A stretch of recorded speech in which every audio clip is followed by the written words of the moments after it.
Na, na, na, na, na.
Hey guys! Hello, comment, I see you down there. Hello!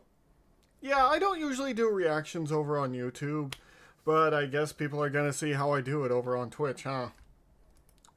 I'm mostly doing this because tomorrow I will be doing a few less reactions. Well, I want to focus on playing games with my friends, so yeah, Ace Attorney will be tomorrow's stream. If you want to see us play Ace Attorney, that is, that's fine to come by. Either way. Hello there, Takoto's ASMR. I actually have a friend who does ASMR. She also does some voice acting for me. Unfortunately, her mic broke, but she's thankfully getting another one. Anyway, let's show you guys how I do things. Yeah, we're starting with this one, because why not? Hello everyone once again. Yeah, that's right, it's me. Some of you like these mecha ones, some of you don't, and well, I always like seeing these crazy attacks in these Super Robot War style games, because there is a lot of mecha that I do not know about, even with my vast knowledge of being a longtime mecha fan. So, you know, there's all kinds of things I never get to see. Good afternoon, historian. We're a Tri-Slasher. Okay. I like your design. Ooh. Shuriken of Death. Attack that giant floating jellyfish thing. Also, it's reminding me of the Delta Gundam, or the Delta Plus, just a bit. Actually, the Delta Kai, which I love the Delta Kai, so that oh, I kind of want to see what that mech is. Really cool. Is this mech like infected with something, or with the red mark? What is that gun? Oh, destruction. Just a puppet. That gun is very strange, but it's also kind of cool. Oh. Unleash full power! Oh, God. Hello, Trevix. How are you? What is that? Well, it's probably dead now. No matter what it is. It's kind of a Monday. Well, happy early birthday. It's an axe gun. Ah. The mighty axe gun. I usually think of a halberd, but you know. Pretty much worth it. Oh! High level animation here. Dragging across the ground. We guess axe attack. Oh no, you're just straight stabbing them. Send them off the rocks, huh? Yep, hit him with, oh. Hit him with the back, not even the front, god damn. Oh. That's a cool animation. God damn. I'm not the biggest axe guy, but god damn.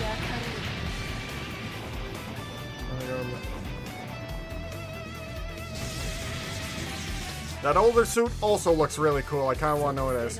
Exilian Asher.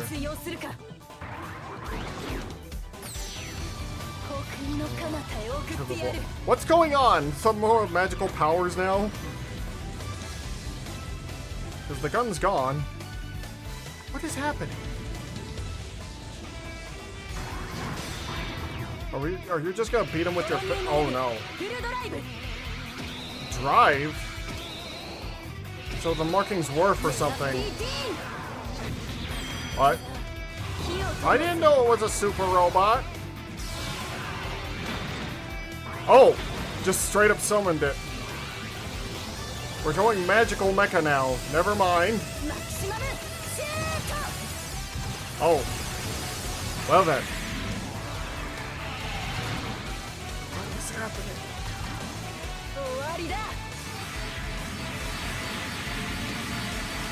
That's kind of cool. A cool little Hellzone grenade attack, but... Wait, are they trapped inside of those now? Which causes a slash through all of them. God damn. That makes something else, huh? Machine also a rhinestone. Looks like it's covered in it. But either way, that was actually really cool. I honestly didn't know what to expect with that, but that was actually really cool. The only Gundam that truly matters to me is the Wing Zero gun. I mean, everyone has their own favorite Gundam that they like. Not anymore. Well, whatever that was, you completely destroyed it. I do love watching these crazy attacks that some of these super robots can do. It is now Swiss cheese using some sort of containment field. I'll be honest, I do kind of like magical mecha every once in a while, like Knights in Magic style of, and Broken Blade. Don't get me wrong, Knights in Magic is basically what I would do if I was isekai to a mecha world. I'd be like, I'm gonna learn how these things make, and I'm gonna make my own. You can't stop me. The world would not be able to stop me. Or unless your gun can summon primordial particles. What the hell is a primordial particle? Anyway. I'm also recording this because I'm later going to put it back on YouTube, but I am very thankful that we have people just dropping these, because honestly, while they don't get the most amount of views, I'm still happy to watch them. I'll be honest. I'm always happy to watch more Super Robot or, you know, real robot stuff. Anyway, to all those people over on YouTube that aren't watching from the stream, thank you all so much for watching this recording, and I'll see you all later. Bye-bye. Not to you guys in the stream, though. The stream's still going on. Now, you can know when I'm having the end of the recording. It's an OG design unit that was... as a personal trooper. Oh. It's kind of funny how many different words we have for just normalizing mecha here, isn't it? Howdy! You guys know what the next video is. You heard the words. Most media rarely combines gun with magic. Yeah, surprisingly enough, they usually don't. They keep them somewhat separate. Unless you're anime. Anime will do whatever they want with guns and magic. Whether if it makes sense or not.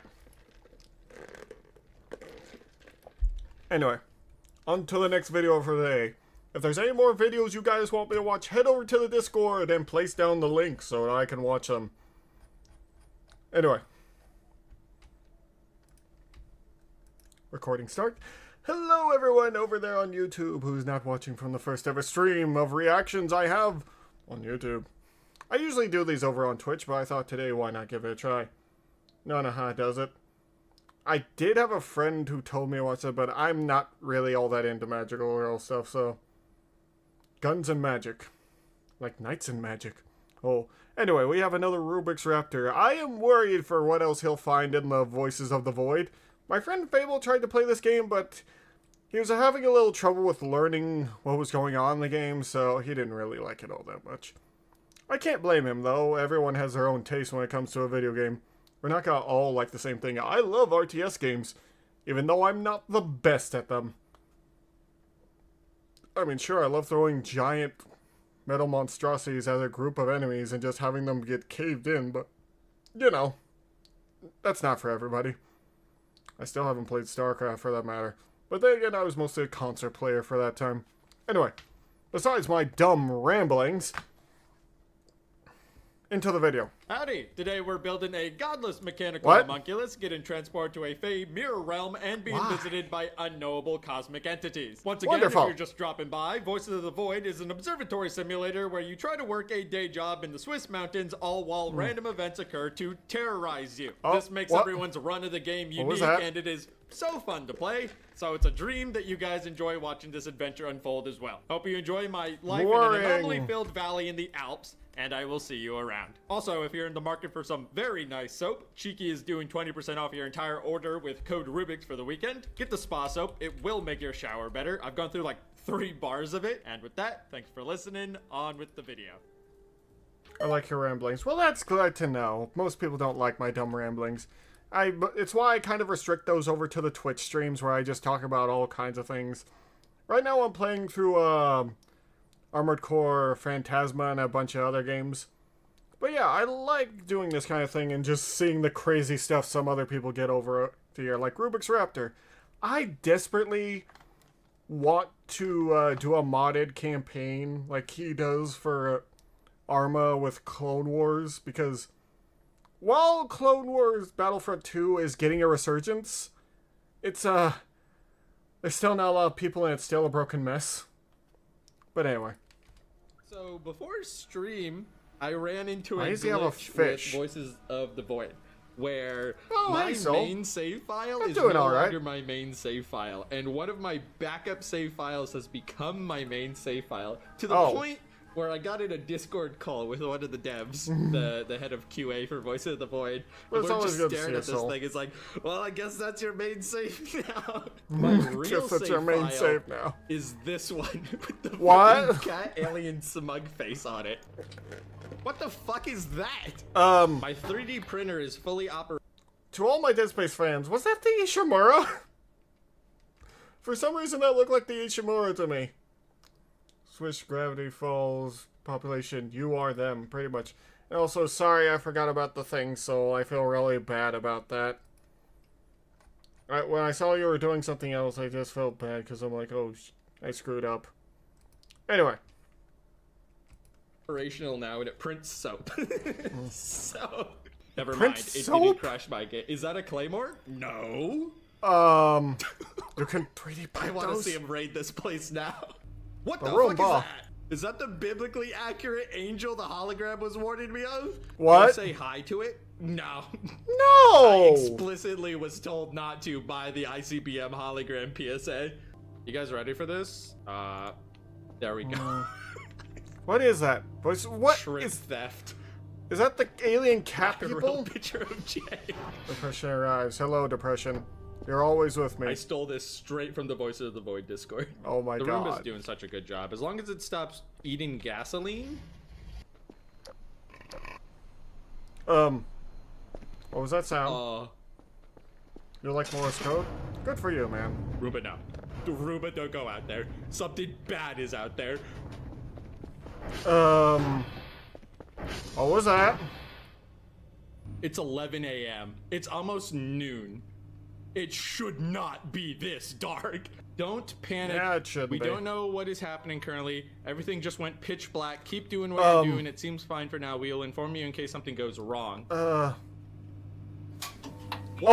Keep what? going. Seems like everything went back to normal. Did Very someone turn the weird. light back on Get the back sun? to What work? just No! happened? You don't get to just say the sun disappeared for like 3 minutes. Sorry. Sorry? Did oh. God just send me a sorry? Maybe? I can't get over the astronomers at the lab just being like, bad news. Sun's gone. This is the Kerfert corner. Oh! Kerfer. There we Oh my go. god, he's just putting that I have everywhere. a feeling I'm trying to access a government satellite right now, and I should probably cut it out. Oh. The Roomba! No! Oh my god. I think I'm going to ignore my daily tasks today, and today I go torture myself at the lake. There is something I need, and it's down there. What is that? What you just put down? I don't know what that was. What is he grabbing? No! You're gonna die. I was so close. I'm gonna fucking drown. Yes, you are. I want it to be known. I would spend the next 40 minutes in that What lake, again, was that? torturing myself. I'm not gonna include that in this video, but no, I suffered. Hey, Link Bros. The suffering is continuous. Why is he so obsessed with getting that box?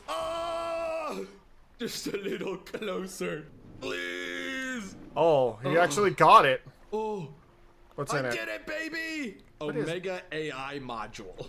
Bad news, guys. Oh, There's something first else aid, in the that's lake what that I box was. need. I am under the water. Please help me. I'm gonna go for it. Why? Oh, You don't have any... guys, Can I you think get I'm an gonna bleed oxygen out. tank in this game? We knew it was gonna happen. I'm gone! Rah! I don't know why he got that pick. He can't carry it with him. Where's the Roomba? The Roomba escaped. Oh, well, the Roomba's gone. Long live the He's Roomba. gone. I'm sorry, chat. Oh, great. What? What is that? It's friend-shaped? It's shrimp-shaped. It's Nice shrimp-shaped. try. It is cool. Oh, unusual shrimp. That's so much food! That's my whole hunger bar! Wow. There's something out the back of my house. Wonderful. What the fuck is that? Guard, fight it. Oh, shit. Oh, it's cool.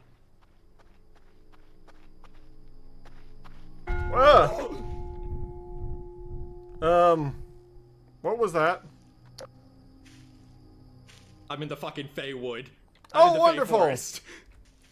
As my friend Fable the Fey, usually will tell you guys, it's not good to be in the Fey Woods. He actually knows a lot more about Fey than I do. All I know is that they're weak to iron. That's all I know. I'm being honest here. So, yeah, I would be no help in this situation whatsoever. I'm not even joking. The alien cat people are mostly... Why are they mostly... Is that a dig against Fable?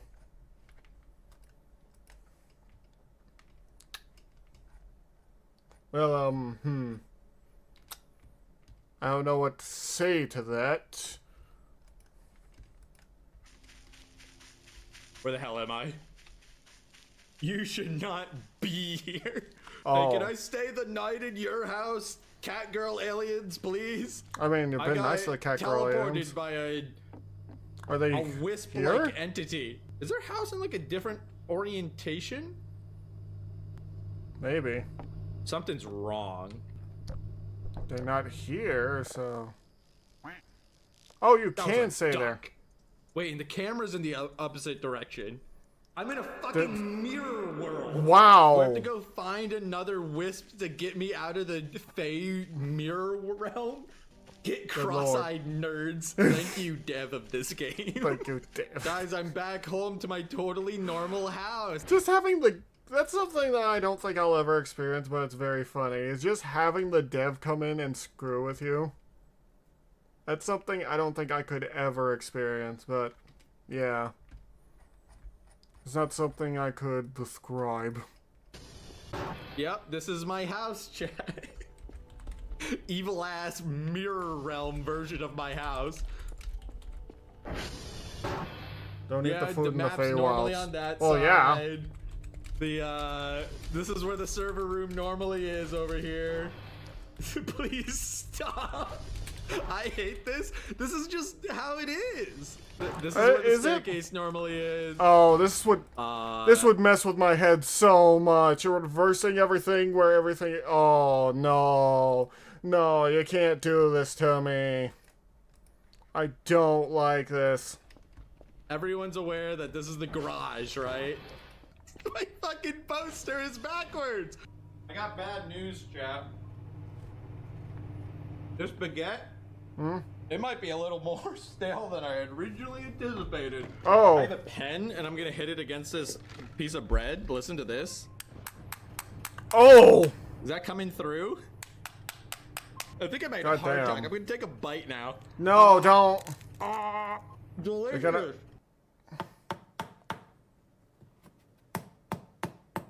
should make That more is shrimp. stale bread, my man. Shrimp gone. Why? Why would they even do that? Why would they eat the rest of my shrimp? They broke into my house and gave me shrimp, and then they ate the rest Yeah. of my normal shrimp. What's their problem? A fair trade. One A fair big trade. blue shrimp for all of your food. I do wonder where the Roomba went. It went off to the Oh, Feywilds. God. Oh, heavens. Ow. Hey, Jay, there's a tree there. Hey, I don't know if it's feasible for you, but could you go back in time by about a minute and send that message? Jay, there's a tree incoming. There, there's a tree. Okay, so It's not are you hard tech. just the guy I don't need commenting hard it, tech. or in the future did I say, hey, I need you to Oh. go back in time again and let me know? My food got delivered and they didn't give me a fucking fork? Rough news, Oh, friend. that Sorry. does- I got a that baguette for sucks. you if you want it. It always sucks.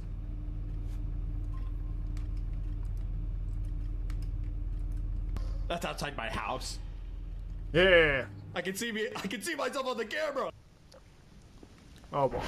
Where are you, motherfucker? Looking at Kerfer in the camera. Dude, if there's like a billion monsters and aliens out there that are watching this live feed, like some kind of demented reality show for them, That's wonderful. they can see this soap bar. Scan this, aliens. I'm about to make 1 trillion sales. What? I don't get it. Do not look into the locker. What? What do you Nah, I need more mean? coffee for this. What Do, do, locker? do, do. Detector I think that's station. inside of a locker. Oh! It My crashed game his game. crashed. Wow. It warned you. It did warn me. Yeah. What if I had like very important stuff in my lockers? What if I was a player that put everything I needed in my lockers, huh? Then you're pretty much screwed, I guess. Oh! Oh! Banged my Oh. nose right into the door, bro! I'm gonna go down this river and see if I can find my Roomba. It was Wow. taken in the storm waters. In the storm waters, huh? I think the Roomba's done for. Oh, beans. Oh! Never mind, I'm gone. Oh my god! Just a normal job out I in the can't forest. believe you did it. Oh, Oh! that's uranium. Jay, Uranium why? It's for my fever. weapons program. What? This No, you don't have any weapons. You have a water 17 gun. square acre plot in Switzerland. It's about to be a world power, baby. Now is the time I say you should have done this last. Is it just radioactive? I'm just Oh. gonna, you know. Don't guys put it love near the cat alien radiation. people. I'm just moving it around your house. I'm irradiating your fucking stupid ass cat beds. I mean, it That's a seems like a bad normal- thing you've done. A I very called for bad a bite thing. of this baguette. Ah! I think I cracked my molar. Oh, fuck. Holy shit. Oh. Is there a way to turn on the hot? Where's the hot water knob?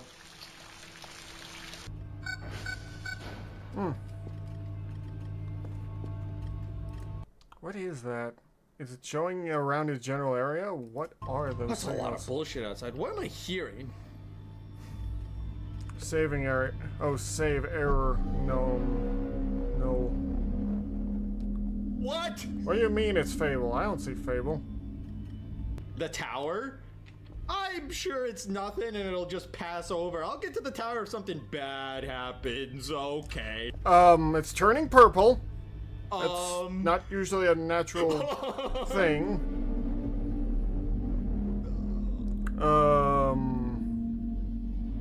Okay, I might die. This is my tower now. Okay, I'll go to the Oh. tower. You need to get above it. We're in Silent Hill now. Holy shit. Oh! Oh my god! What is that? Are we in World of Worlds here? Because those are the things that make those loud horn sounds.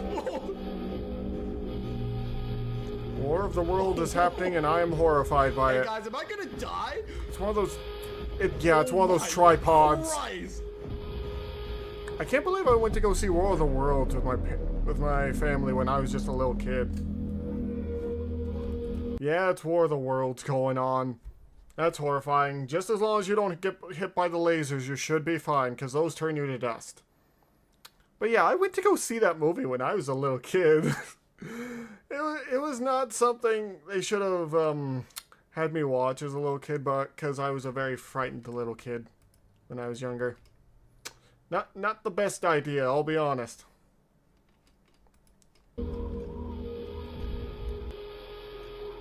He's killing the orbs! I'm finally free of them! He doesn't seem interested in me, which makes him a good guy to me. Okay, never mind, he's looking at me. Oh. To a number of thousands. Oh, the number of Weirder thousand things suns. have Oh, I happened get on it. Ha ha Tuesday. ha. Oh. I love Switzerland. Hey, Kerfer. I'm not sure I would Let's go do to that, why not? Switzerland. Is Kerford dead? Oh! Yeah, I'm gonna need to light this cigarette. Yup, ads are started. Time to grab my beer. Go out and see what the fuck just struck my house. Character's taking slight damage. It's like smoking's bad for you or something, chat. I'm taking the longest drag on this cigarette. I just read the message in chat. My lord, exhale, please. I can smoke inside a hazmat suit, right? I can! Why? That's a terrible idea. Wait. You guys hear that? Hmm? What the fuck is There's my the Roomba! What? Excuse me? What? Where did... How... Roomba's right. There's no actual big way. guy is harmless. This shit I is hope the so. Return to the King. What? What just happened? Was that my guard? Did he just throw himself off the tower? I think this is Honestly, the it looks longest the like it. mannequins have lived in anyone's playthrough of this game. So they just want to die. Also, comment, I sent you something in the Discord. Look at it. Real quick. You hear that?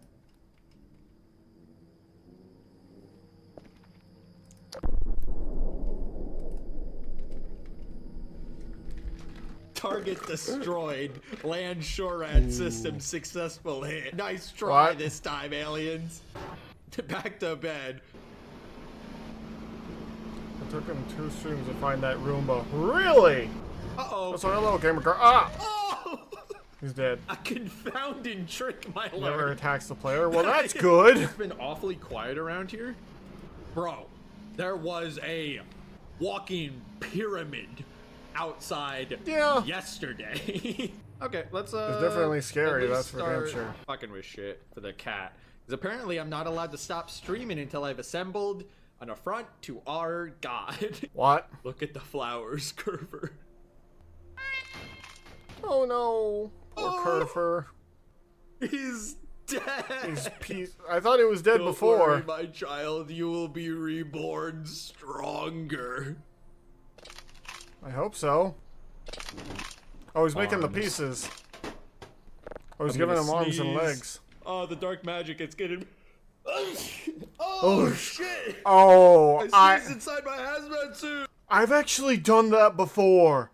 It sucks. Because you can't just take it off midway. You're kind of just stuck with it until, like, you're basically relieved of doing it, and you can go walk outside and either grab a tissue or something and, like, clean out the inside. It sucks.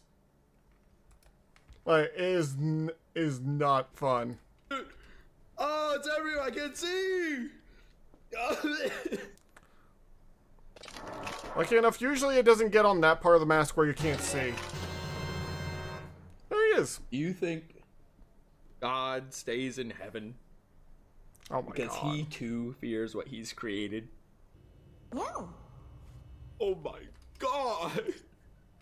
Welcome back, Kerfer. I've given you life and legs. I could teach you how to smoke right now, Kerfer. You want to learn how to Oh smoke? no, and do not drugs? teach the cat how to smoke. Anyway, I sent you another thing comment in the Discord. What happened at work while I was using a face mask? Yeah, it happens the worst possible moment too when you sneeze. Oh god, we have the shrimp again. Pat? Okay. No. Oh my god, that's awful. You Oh, are no. still dumb as He's a a- bag of bricks, aren't you, Kerfer? He has now made a robo cat boy. This technology should never be shared. He's got a good laugh out. Try to sanitize. Yeah, my coworkers did the same thing. They just laugh at me while I'm sneezing, trying to get tissue in just to scrub myself, because it is gross. It's real gross, but I don't know where Kerfer's going. That dude is alarmingly fast. Oh my god! What spectacular speed he is moving at! Okay, chat, Oh. I'm going to sleep. What a day? That was 7 hours straight of voices. I could raid the 24/7 shrimp cam. You guys love shrimp, right? Okay, everyone. I mean, oh, there's a 24-hour shrimp cam? Cam?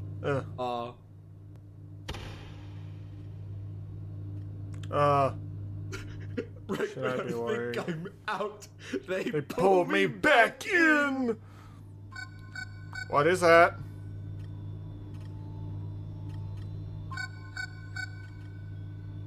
Oh my god, I just realized I can't pause my game. What? Oh my god, I can't pause my game.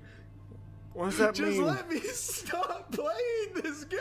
Wait, you- I'm gonna raid you into they don't Shrimp let you now, pause? and next stream It's a we'll single-player deal with this, because game. Fuck this, honestly. Oh, there's more of them. What are they doing? No, no, no, no, no. Oh, it won't let me out of him. the game! Yeah, the shrimp cam is amazing. Kerfer, Oh dear God. to the basement. Get to Hide! the basement. They come for thee! There's no thoughts behind his eyes. Jesus fuck. Remember, you're not allowed to pause the game when an event Thank you, is going Kirby. on. I can't quit the game. It physically won't let me leave. Why? Oh! Like, I get the event thing, but you Shit, should that still guy be from able to 3 pause the streams game. ago that said, "Look out for that tree." That's what he was talking about the whole time. Oh, I can save. They left. I'm raiding you guys into a 24/7 shrimp cam now. I'm going to Okay. bed. Good for you. I wonder how the shrimp came on. Also, where is this music from?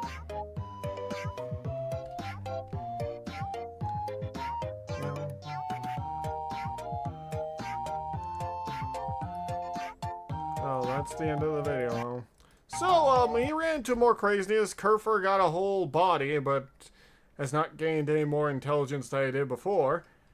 And I don't know what else to describe what just happened. But, I'll say one thing.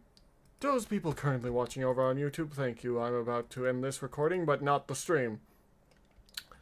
Anyway, thank you all so much for stopping by. If you like what I'm doing here, like, comment, subscribe, do all those nice things you do for streamers.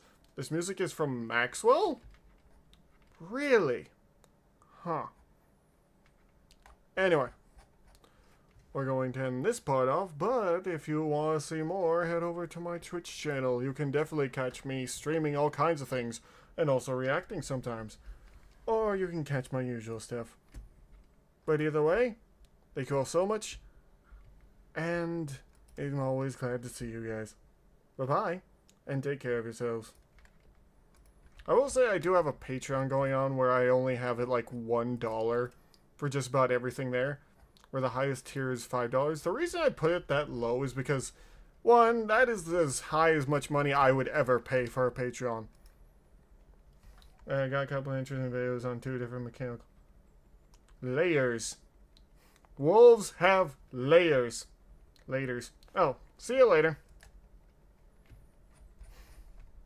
I don't know why into the wolves have layers, but let me see what you got here. I will say I also have turned off my AC so that you guys would not hear it. It is exceedingly hot in here. And also in the background I have been playing Finger Slipped. Ah, that's fine. That was me ending off the YouTube video. Either way. I'm saying that because I wouldn't know how to end it, because I know I'm probably going to lose viewers because they think, oh, the stream is over. It was a real fast stream. I'm like, no. I'm just saying that because that's how I end the videos off. If I'm in this, go see you on Discord. Okay, let me take a look here. Good thing you live in Canada. Canada. I've never actually been to Canada. Then again, I haven't been to a lot of places. I'm hoping me and my girlfriend can one day go to some of those places, but we'll see. Anywho, a friend sent me this short film, so I wanted to take a look at it and actually see where we're going. Dear Lord, you guys gave me a lot of videos. Anyway, we're going to head into this and see where the heck is going. I mind it because it makes my videos sound choppy and horrible. But if you guys want, I fully suggest checking out Fable's streams and his recordings. He will be getting a model eventually, but right now he's just using his PNG to react to stuff. He has fun mostly with the Transformers and Trench Crusade. Which, I'm always glad to see him and his stuff succeeding. Either way, we'll be adding more into this. I don't know what to expect from here. Oh! The pods. The cryopods.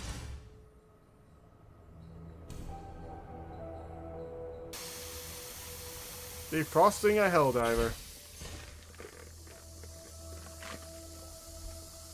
Do they know that they're gonna get frosted when they immediately go in, by the way? Just a thought.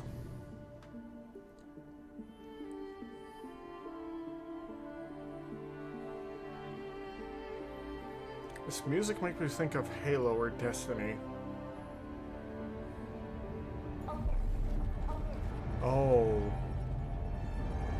Initiating FTL jump to Super Earth. Oh. God damn. Defrosting for democracy! This is so well made. This looks so good. Oh, that looks nice. I don't usually use that gun, but oh, he's taking the walker. A 50 kilotone bomb.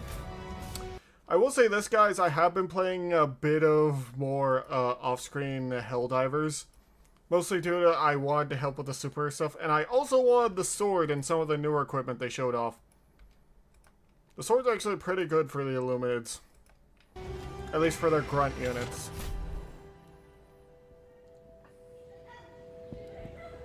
Oh. Is this based off of the Illumina attack? So, how did someone make this so fast? Because the event's only been going on for a few weeks now. Animation... Oh. Animation takes time.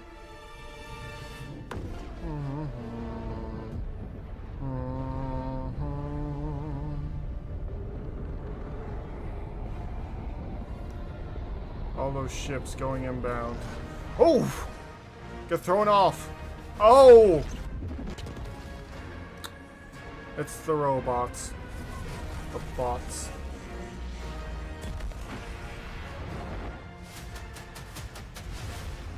Oh, he's gonna be going right through another carrier. Another destroyer.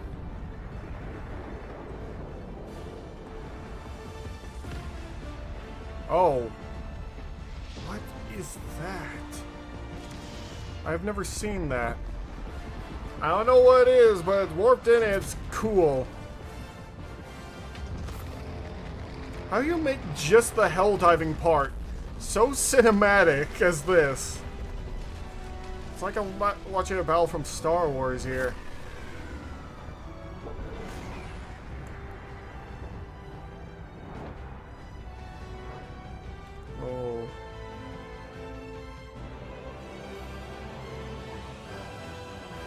Oh dear God.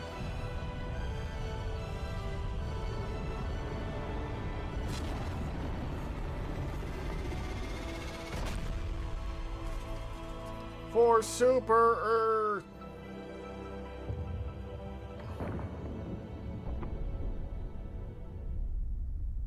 Oh.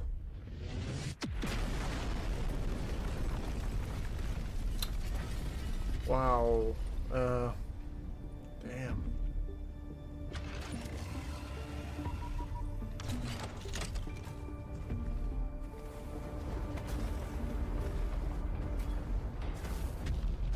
Oh. Is that? Yeah. It's the walker.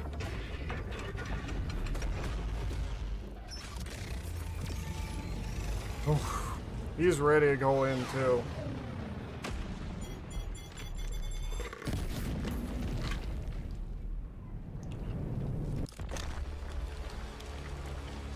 Oh. S-I-L. Oh.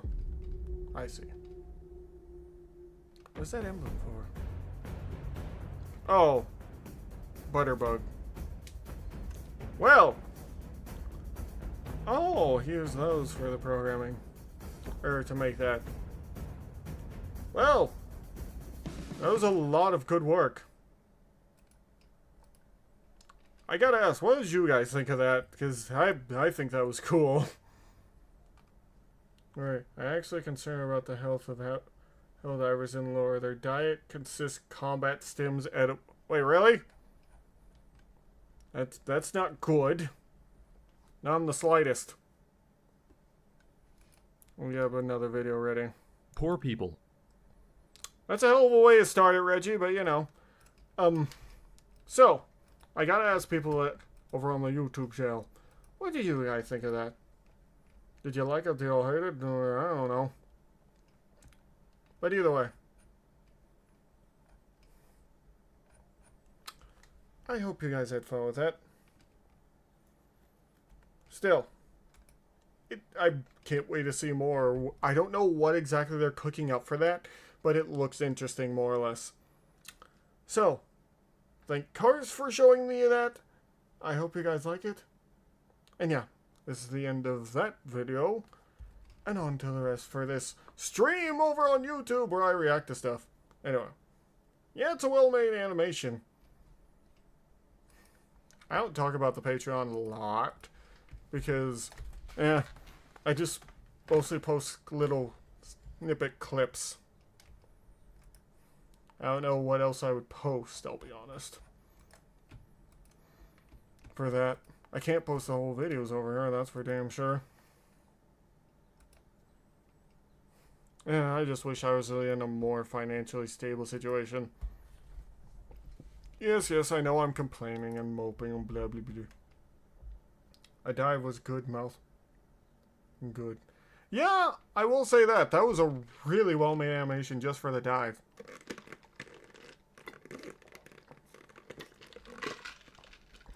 Anyway. But we're heading into a Reggie video. I don't know what to expect. Lore accurate. Oh, we'll look at that in a bit. You guys got a few videos for me, don't you? As for the rest of those Warhammer videos, they'll be coming out tomorrow. Well, for those trailers, I mean. Anyway. We got another Reggie video here. I don't know what to expect. I have no idea what game he's playing. This is not a game I have seen before. But all I know is he's gonna say some crazy stuff and completely destroy the game in a way I would not be able to even conceive of, because I try to submit myself to the rules of the game. While he looks at the rules and learns how he can bend them to his will. That's just not the type of gamer I am. You know? Well, at least that's not the type I try to be, at least. Anyway, we're going to end this, and hopefully, I will see will understand what Reggie is going to do. There's a chance, but also not the highest one. Poor people. What can we do with them? I've got an idea. Oh boy. What game is this? Today we're playing Diplomacy is Not an Oh, Option. It's a that game based game. on 3 simple premises. You have money, and no matter what they tell you, you do not have to share it with the local heroin addicts. In fact, if they so much as look in your general direction, it is perfectly acceptable to flatten them with a trebuchet.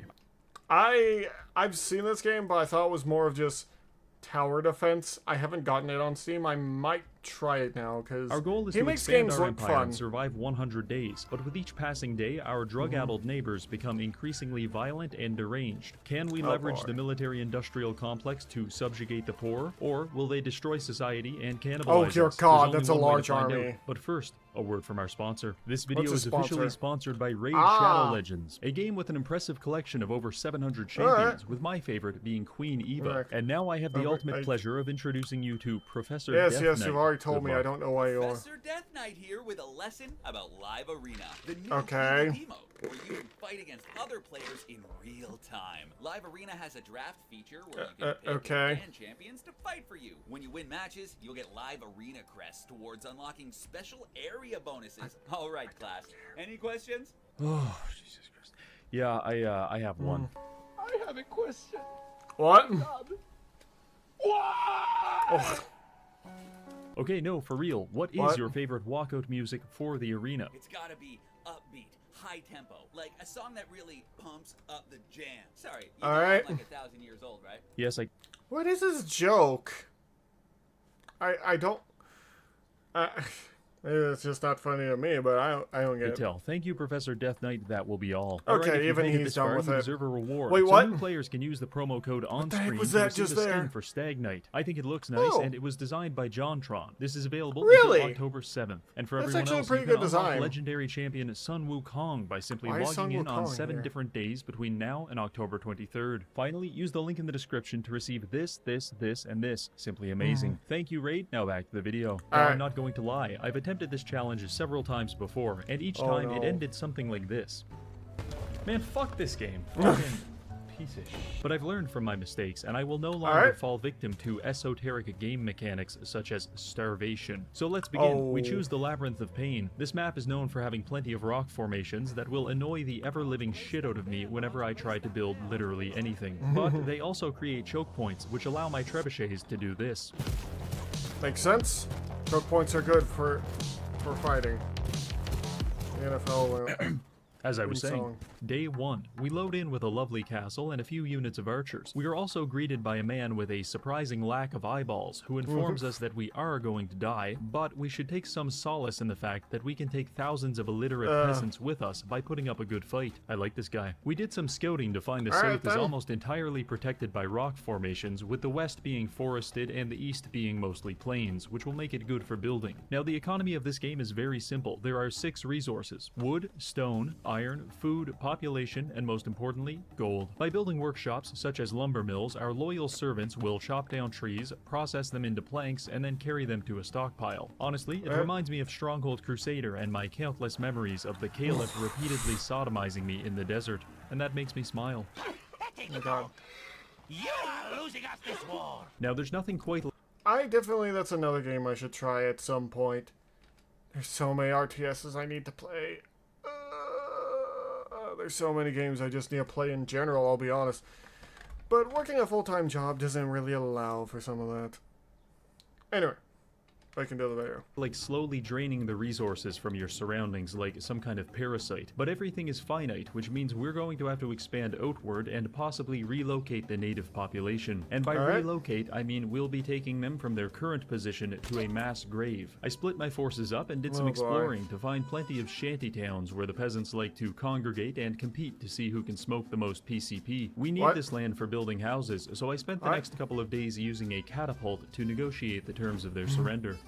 Following this, we secured some stone, built a residential wing, and rushed an upgrade to our castle, which provides us access to new Whoa. units and more resilient defenses. Whoa. But before we could build either, I received a notification that my aggressive expansionism had angered a group of locals, and a peasant mob was currently en route to Oh. kill me. Now, as much as I'd like to become acquainted with the feeling of having a rake lodged in my skull, I'd actually rather be alive, so I decided to build a wooden tower and fill it with archers. Not long Alright. after, the peasants were upon us. They filtered out of the forest like feral beasts and began attacking our guard tower. We responded by launching rocks the size of microwaves directly at their heads. In fact, it's around this time a critical flaw of the peasant brain is illuminated. That is, their undying and rabid hatred for any form of architecture. Their building bloodlust is so severe that they would rather spend the final moments of their life slamming their face against a wooden tower rather than walking an additional 10 feet and destroying a nearby catapult, So which that's is what the currently AI's problem pulverizing of. them. And that, my friends, is what makes them peasants and us kings. With the first wave now defeated, we expanded our stockpiles, built some fisheries, and constructed a city fountain. Wet. This building provides a buff to nearby houses, and if you achieve anything less than 100% coverage with it, I will personally kill you. I continued my war on poverty by demolishing several homeless camps to the south, but my progress was stifled when I encountered what the LGBT community would refer to as a bear. And much like a burly homosexual man, he wanted to pound my ass. Clearly, the peasants are evolving, and this is a problem that can only be solved with violence. In order to counteract the raw sexual energy. Where does he find this stuff just to put on the screen? At least everything was covered, so I don't have to worry about that. Reggie, why? Mountains are well, they are defensive by nature. But anyway.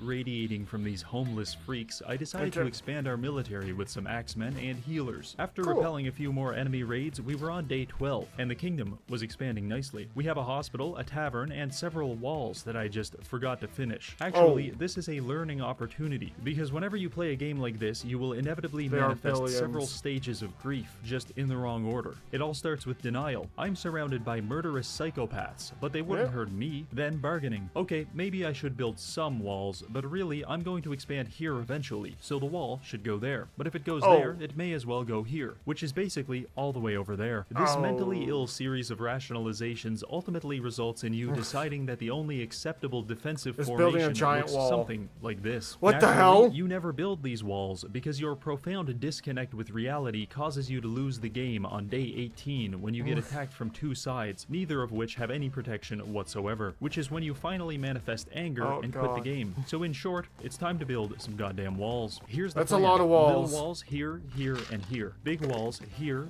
here, and here. Now that's easier said than done, because despite my best efforts to keep the peasants illiterate, they have somehow managed to construct their own catapults, which they are now using to temporarily and painfully invert gravity in a localized area around my archers. Truly, the arms race has begun, but luckily, we are winning, because I've just produced 5 trebuchets with a buff to their AoE. Needless to say, it has never been a worse time to be a grass-eating savage living in the ghetto. Anyway, we got to work on making some new walls, and we're going to need them because it's now day 19 and we're about to be attacked from two sides at once. The left side has most of a wall, and the right side has, like, a tower, I guess. So I took 4 trebuchets to the right side and created a very compelling argument for not coming within 50 feet of my castle. The rest of my soldiers went to the left and tried to hold the peasants in this bottleneck here. It was difficult, but every so often a trebuchet would splash down and take out like 60 attackers, which certainly helped. The battle actually lasted over 24 hours, but by day 20 it was over, and we had single-handedly reduced local unemployment by 100% by simply killing the jobless. Truly, my approval ratings are at an all-time high. By this point, our keep is now fully upgraded, and we can finally produce my favorite unit, Hammer Guys. I know they appear to be some kind of evolutionary transition state between a man who has legs and one who does not, but they're quite good. They're tanky, they take performance-enhancing drugs, and they're basically the ultimate life form. Personally, watching a Hammer Guy absolutely devastate 50 junkies at a time is fantastic, and it brings great meaning into my life. It's now day 31. Our walls are complete, thus forming our first layer of defense against the chronically unemployed. We may expand outward at some point, but right now we're just focused on solidifying our position, because every few days the raids become larger, better equipped, and eventually they'll be attacking us with 10,000 units in every direction. In order to prepare for this, I did a little testing to determine the best unit for pacifying marginalized groups, and I've determined it to be this little fella. I've always known trebuchets were good, but I've just realized how good. Because by placing one in a tier 3 tower, we can take a unit with an already ridiculous range and increase it another 35%, thus allowing it to mangle confused farmers from over a kilometer away. This is basically the medieval equivalent of drone striking our enemies, and I absolutely love it. Furthermore, I can manually target areas for bombardment to produce a creeping barrage.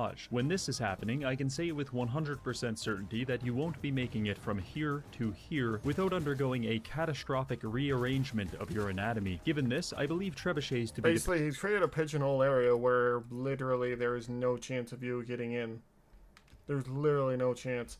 Also, for some reason, it tells me there's literally no one watching the stream, and I'm just like, Common's here. I'm here. It's very confusing what YouTube does sometimes. Anyway, continuing on. Pinnacle of combat engineering. In fact, you may be familiar with the scientific phenomena where every species is slowly evolving into crabs. Well, based on this, I'd say that every crab is slowly evolving into a trebuchet. Needless to say, I'm now going to be devoting 95% of my military budget towards producing hundreds of these war machines. It's now day 40 and things are going well. We've built some stables to produce cavalry units and a university to allow us to research magic. But most importantly, a whopping 23% of our population is now trebuchets, and I have no regrets because we're about to get hit by another wave. I was a little concerned because the past few attacks have spawned in 2 armies, but the game is telling me there's only 1 coming this time, and that's because this one army is fucking massive. They flooded in from the west, thousands upon thousands of pitchfork-wielding delinquents. Even with 40 trebuchets working around the clock, it took us 3 days of non-stop violence to finally finish the wave. After the first day, I just had to ignore it and start doing other things. But if this is how the rest of the wave scale, we may be in some trouble. Luckily, I have a trick up my sleeve. You may have noticed whenever we demolish the homeless shelters, they drop these funny little crystals. You're probably thinking, they look important. And you would be right, because these are the crystallized souls that we have harvested from the vagrants who used to live in this little tent village. I didn't want to tell you about this earlier because it kind of makes me seem like a bad guy. But harnessing the souls of the poor is tremendously helpful because it allows us to use spells. This one summons in Death Knights. This is an orbital ion beam, and by building a giant monument to a certain death god, we can use this one. It summons a meteor that kills everything. For the past 40 days, I've been carefully collecting souls and saving them. I know you want to judge me for this, but reaping the souls of the poor to wield occult powers is and always has been the foundation of every world government. I mean, think about it. It's been how many thousand years and we still haven't solved homelessness? It's a goddamn soul farm and no one's asking questions. Anyway, I'm going to stop talking. He finds the most random of clips possible to make an argument, and I just get confused even more. I don't even know how to describe a Reggie video. I'm just gonna say, he says crazy things. And they're like, and? There's no and. And then he finds a way to beat a game in the most, well, interesting way possible. And you're like, and that's it? And that's it. Not saying that I don't enjoy these videos, but I sometimes get suddenly attacked by his idea of what the hell's going on. Anyway. Back into it once again. Granted, is weird, such as the world. Pretty much. I mean, yeah, that's just, I mean, I'm a green fox, or green, why did I say that? Green wolf guy just suddenly watching videos and people watch me. I mean, the internet is an interesting place. I never know what I'll see next whenever I suddenly open my browser. I'm not sure I want to see what sometimes when I open my browser, let's be honest here. About this before a Mossad agent kicks down my door and puts a grenade in my mouth. So, my plan is to offset the increasing difficulty with a proportional amount of meteorological phenomena. I don't know how long our soul supplies will last, but for the time being, we should be okay. Apart from practicing the dark arts, we've also made some exciting agricultural advancements. On day 1, we were surrounded by a beautiful, lush forest. That same forest is now neatly stacked in my stockpiles, so it's time to fix that. I know earlier I said we had finite resources resources, but I am a bastard, and I lied. Because we are about to spit in the face of thermodynamics by creating infinite trees. All we have to do is place a few woodsman huts, and they'll run around planting trees, which we can then chop down. By striking the right balance of lumberjacks to woodsmen, we will have a constant and indefinite supply of wood. We can then take this one step further by totally ruining the world economy. Several weeks ago, I built a marketplace. We can use it to exchange resources with other kingdoms, and this little zeppelin will fly off and complete the trade. It's very cute, but also very powerful, because by forcing these deals to go through, my infinite wood can become infinite food, stone, iron, and gold. And thankfully so, because by day 45, most of the resources in our borders have dried up. It's now day 50, and a few things about my base design have become clear. First, this wall is lovely. It's spacious and very easy to hold, because all of the smelly transients become profoundly confused by this rock formation, and I can smoke them in the face as they attempt to navigate its intricacies. This wall is lonely. No one comes here, and with each passing day, I regret spending 3,000 stone to build it. Finally, this wall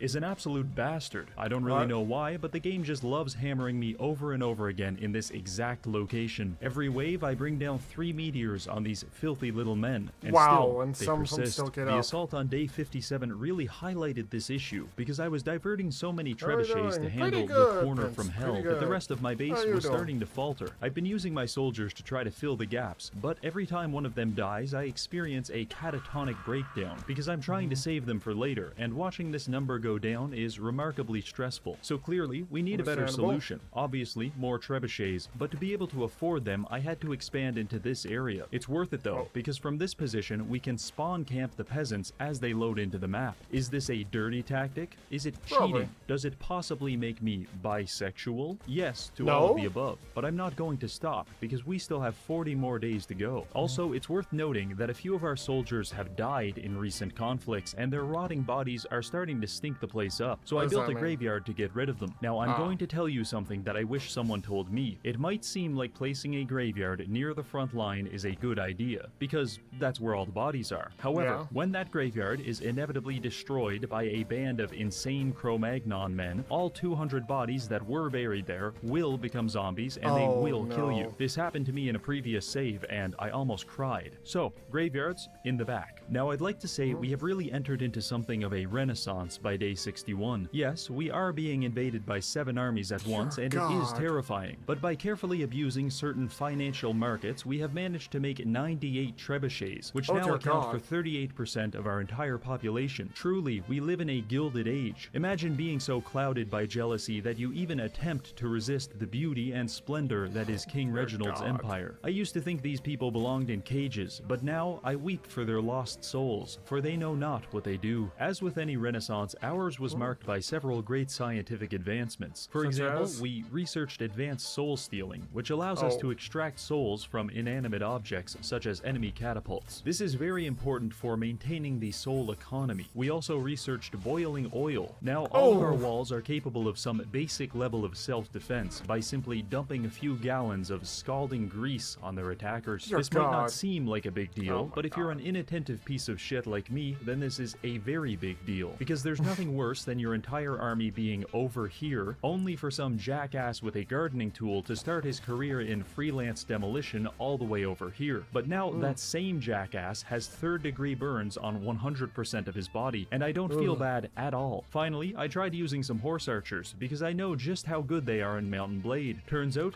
not so good in this game. I mowed through the next couple of waves without much trouble, and it may seem like we've got this in the bag, but after several failed attempts at this challenge, I've realized the difference between losing a wall and losing the game is very small, and if the peasants get past even our first layer of defense, they could destroy our farms and starve us to death. So we can't afford to become too complacent. By day 75, things were starting to get difficult again. Despite having over 120 trebuchets firing at them, the peasants were just forcing their way in. I felt like the manager of a Best Buy on Black Friday, and it was stressing me out. There has to be at least 15,000 of them by this point, and there's only so much punishment a stone wall can take. Thankfully, I managed to pacify the crowd by calling down the entire solar system on their heads. Once the wave was over, I decided to renovate the battlefield by coating it in roadside bombs. I don't know what's in these little landmines, but whenever a peasant steps on them, they explode for 200 AoE damage. For reference, a peasant has 10 hit points, so it's safe to say that this minefield could be considered hazardous to one's health. health. I also started using Definitely. a couple ballistae for one reason and one Ballistas. reason alone. This tooltip says they're manned by children, and child soldiers are very on brand for me, Oh my so I simply God. couldn't ignore it. Dang, Apart those from that, Yeah. they're alright. Day 86. Another wave of maniacal thugs is inbound. I brought the depths of my depravity to bear against my assailants, but they marched through my minefields without so much as flinching, and it terrified the poor Wow. children. Walls crumbled, towers decimated, and my poor baby boy. They killed him. Fortunately, I have 148 others, but things are getting out of control. So I decided can to start tell. doubling the walls in an effort to slow my attackers down. If we are going to make it to day 100, it's going to be by the momentum of our dead bodies sliding past the finish line. But that would still count. So, we fight on. It's now day 93, and the second last wave is upon us. The south wall Good holds lord. thanks to our spawn camping technique. The north does fairly well. Also, adapting explains when you have... Well, you have to adapt, or... Well, you would die in this game, obviously. Like, Reggie's adapting pretty well. It's just... They're sending so many enemies at him that it's kind of hard to adapt to a giant wave hitting you. You know? But yeah. Anyway. I'll head back into this and see if Reggie is actually able to do it. Do you guys think he can? I honestly don't know. He's put up a lot of defenses, but we've seen them break through his walls before, so I'm just not sure if he'll have enough stuff for it. I'm genuinely curious. Well, due to the terrain, but even with double walls, the east side gets absolutely pounded. I even had to bring the military out to prevent the peasants from pouring through the gaps and cannibalizing my farmers. It was getting pretty concerning, but a few well-placed meteors managed to quell the rebellion. Now, technically, the next wave isn't until day 101, so we can easily survive to day 100 and call the challenge complete. But personally, I think that would be pathetic and kind of cringe. So we're going to take the attack on day 101 as our final test, and for this final test, I have studied very hard. More minefields, more military, and even triple walls. Yeah, I had to deconstruct the hospital to afford these bad boys, but there is no price too high in my kingdom. Our standing army is now 300 units strong, and I've also added these guys. They're What are basically those? just explosive barrels on wheels. I'm going to hide them in this little nook and deploy them into the enemy army as they come around the corner.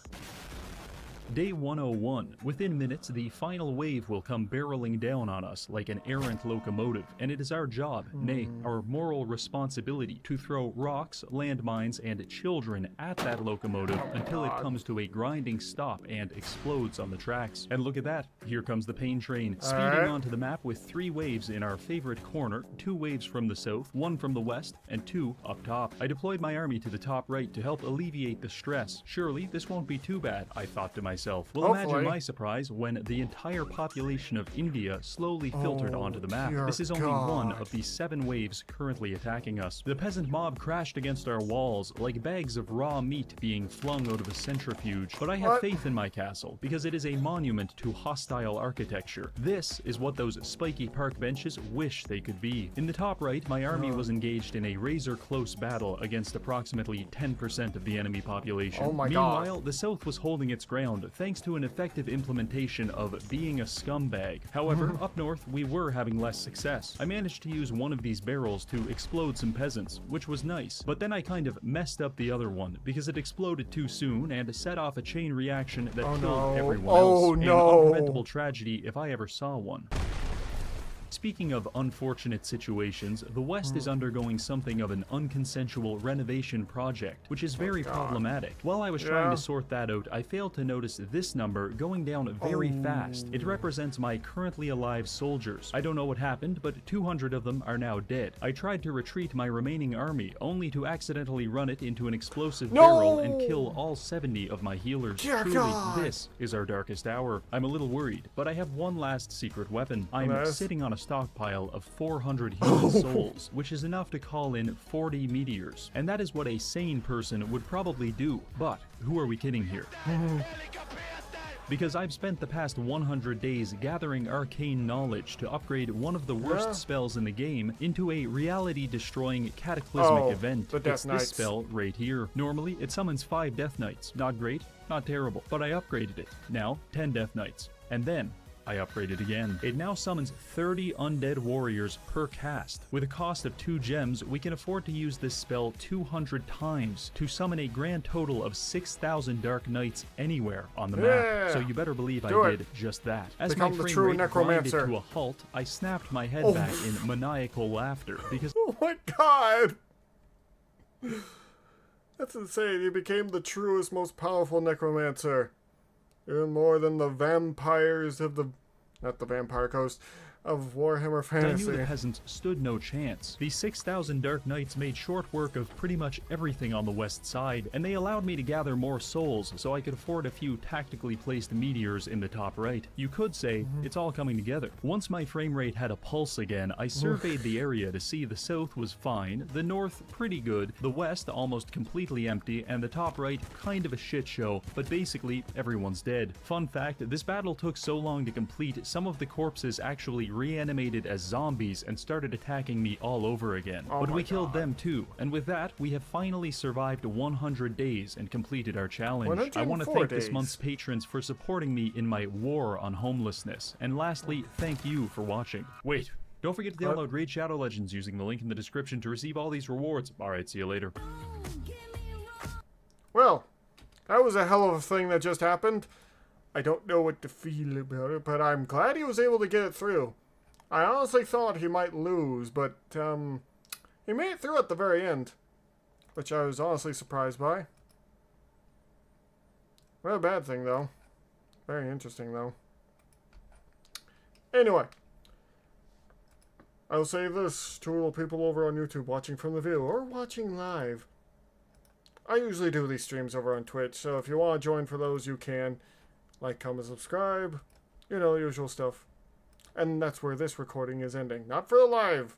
Not for the live stream. I have to say this because I know people usually dip from it anyway.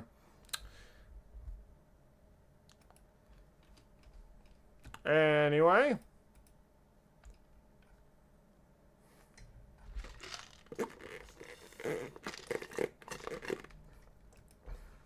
Let me look at what else I have for today. For these next videos, I'm going to turn on my AC because it is very hot outside and it is sweltering and I don't want to melt to death. We'll watch a Transformers video next. I still can't believe the guy who makes those videos are actually one of the people... Well, it's one of the people that runs the wiki. He's that person that looks for their planetary governors, pretty much. I don't know what better way to describe him.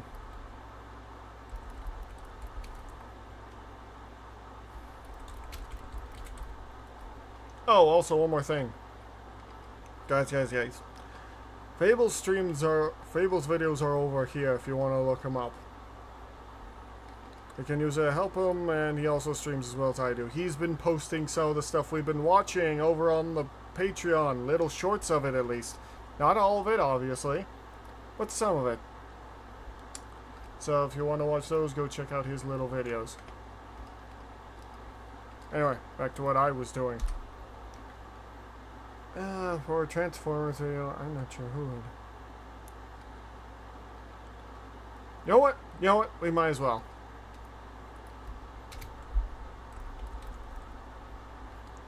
I'm just making sure of something. Okay.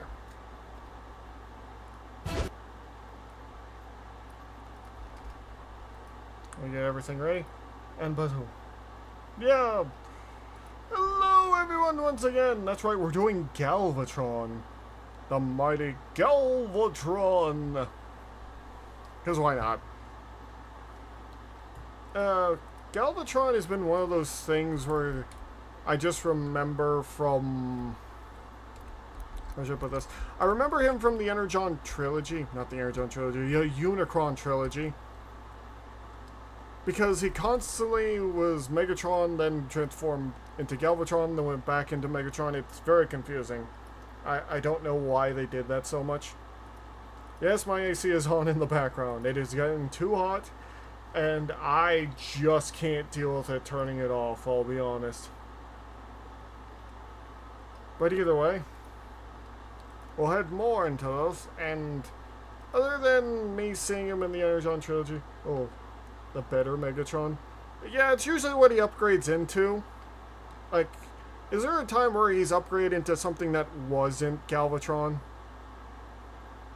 Because that reminds me, we really should watch Transformers the movie for the Patreon. I want to ask in the comments down below, would any of you like us to do that? We might do the Bay movies, I'm not sure about that. I put that as a definite maybe, because I'm not sure if I want to rewatch those. I watched them as a kid. Except for, like, the last two. I didn't see those as a kid. Anyway. Let's go ready for Galvatron! This week, another frequently requested character gets the basics treatment. One of the most powerful and dangerous Decepticons around. The ultimate evolution of Megatron. Forged in the fires of Unicron, these are the basics on Galvatron. The character of Galvatron was developed for 1986's The Transformers the movie. His toy transformed into a futuristic... Fun fact, I think I saw this toy at a store once near me where they were selling me all like old toys that they didn't think were going to be worth any money. I was surprised that they thought this wasn't going to be worth any money. I feel like this has got to be worth something nowadays. But anyway. Laser cannon and a handheld laser pistol, and was created based on the artwork of the film's character designer Floro Deary, which was the opposite of how Transformers toys were normally created at the time, since the toy itself usually came first. But Deary's design underwent further revisions after the figure went into production, meaning that it wound up looking quite different from how Galvatron would appear in animation. Yeah, he's less most purple. noticeably by having a predominantly grey color scheme instead of the film's purple. Yeah. Early promotional material for the toys and film hid Galvatron's true identity, presenting him as merely Megatron's new city commander. It wasn't until audiences saw the movie that they discovered Galvatron was, in fact, Megatron himself. Badly wounded after his final battle with Optimus Prime in the year 2005, the Decepticon leader was set adrift in space by the treacherous Starscream, where he was found by the monster planet Unicron. Requiring a servant... I do remember I remember seeing this scene just a little bit where someone says, "No one summons Megatron!" And then Unicron just simply says, "Well, it pleases me to be the first." But yeah. To acquire for him the Autobot matrix of leadership, Unicron reformatted Megatron into Galvatron. But Galvatron refused to be Unicron's slave and tried to use the Matrix against his new master. Not surprising. Unable to wield the Matrix's power, Galvatron wound up being defeated by one who could. Fun fact, Unicron was only a trilogy in the dub. I have heard that, funny enough. But that is interesting to know that only changed over for basically English-speaking audience. The new Autobot leader, Rodimus Prime, who ended the film by hurling Galvatron into the depths of space. The subsequent third season of the Transformers animated series revealed that Galvatron went on to crash land in a pit of plasma on the planet Thrull, which affected his mind, driving him maniacally insane.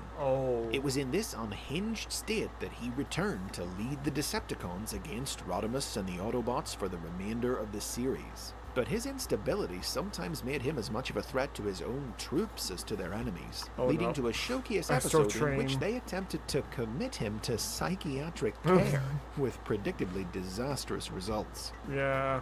For his debut in the movie, Galvatron's voice was provided by Leonard Nimoy. Really? That will rip open Ultra Magnus and every other Autobot until the Matrix has been destroyed. But for the series, regular Megatron actor Frank Welker took up the role.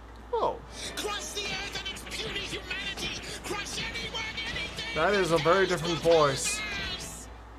Following the end of the cartoon, Galvatron continued to appear in the Japanese exclusive sequel series, 1987's The Headmasters. Oh, fun fact, I did put the first episode of me and my friends watching that over on the Patreon. I forgot to a long time ago. We watched a few episodes and we didn't really do anything with the recording.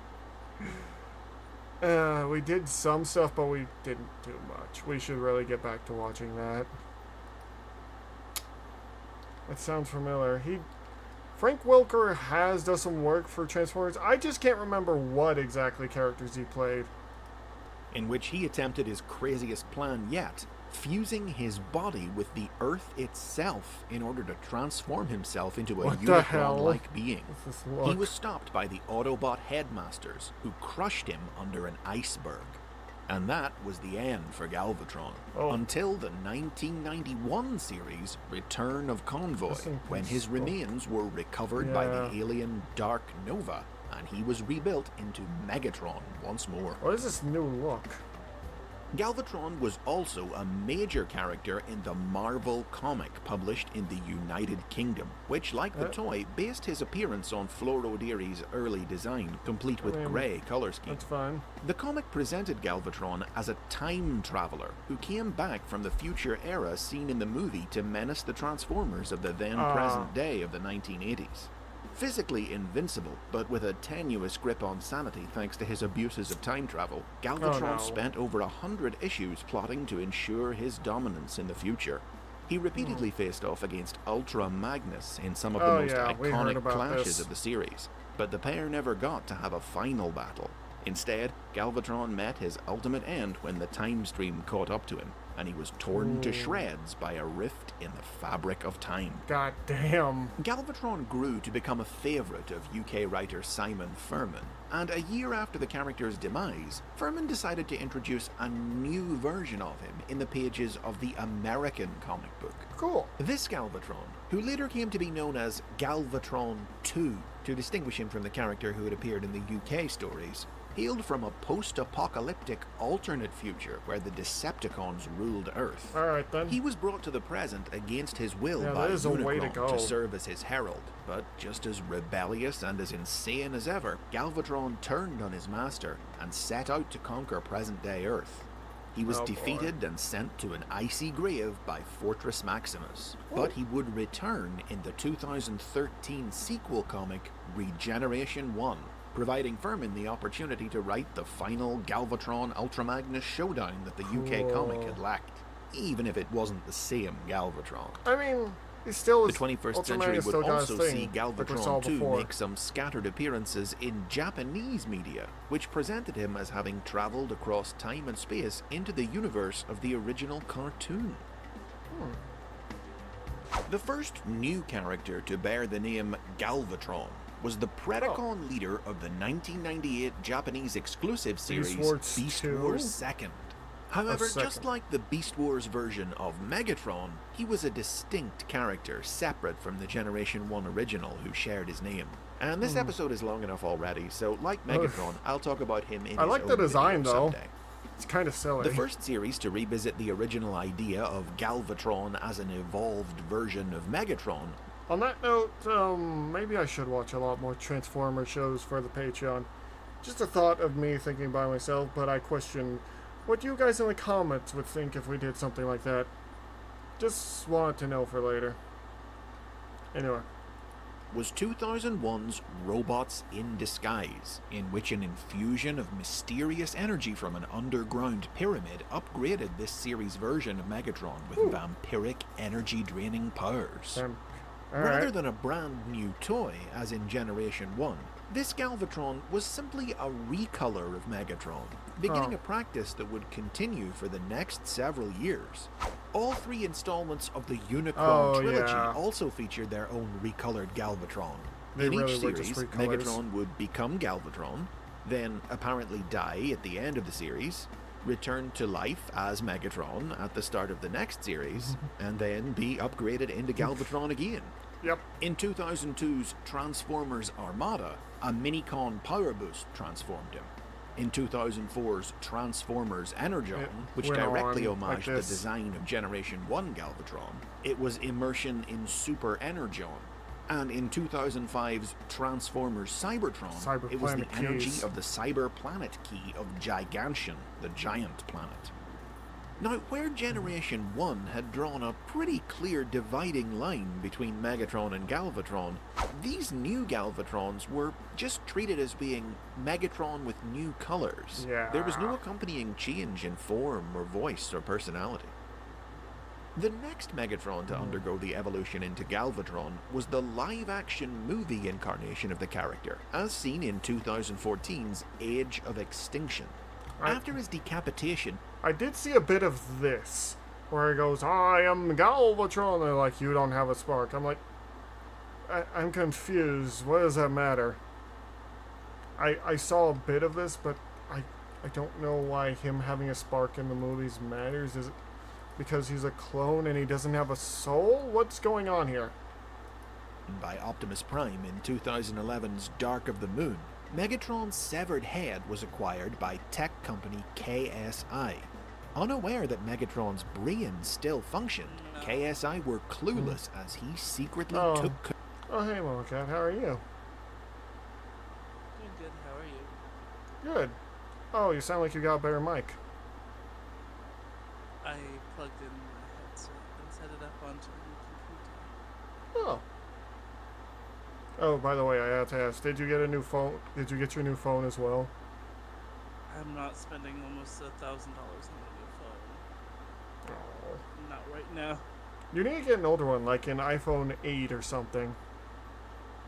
Hey, look, those are like, they remade those, so now the old iPhone 8s are discontinued for the new iPhone 8s, or SCs, and those are about $800 right now. Oh dear God. I keep thinking I need a new phone, but then when you say stuff like that, I'm like, maybe I don't.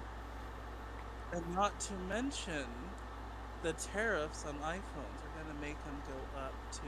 oh yeah. Oh God. Let's just focus. $600 more. I'll just show So pretty soon we're going to be paying about $2,000 for a brand new iPhone.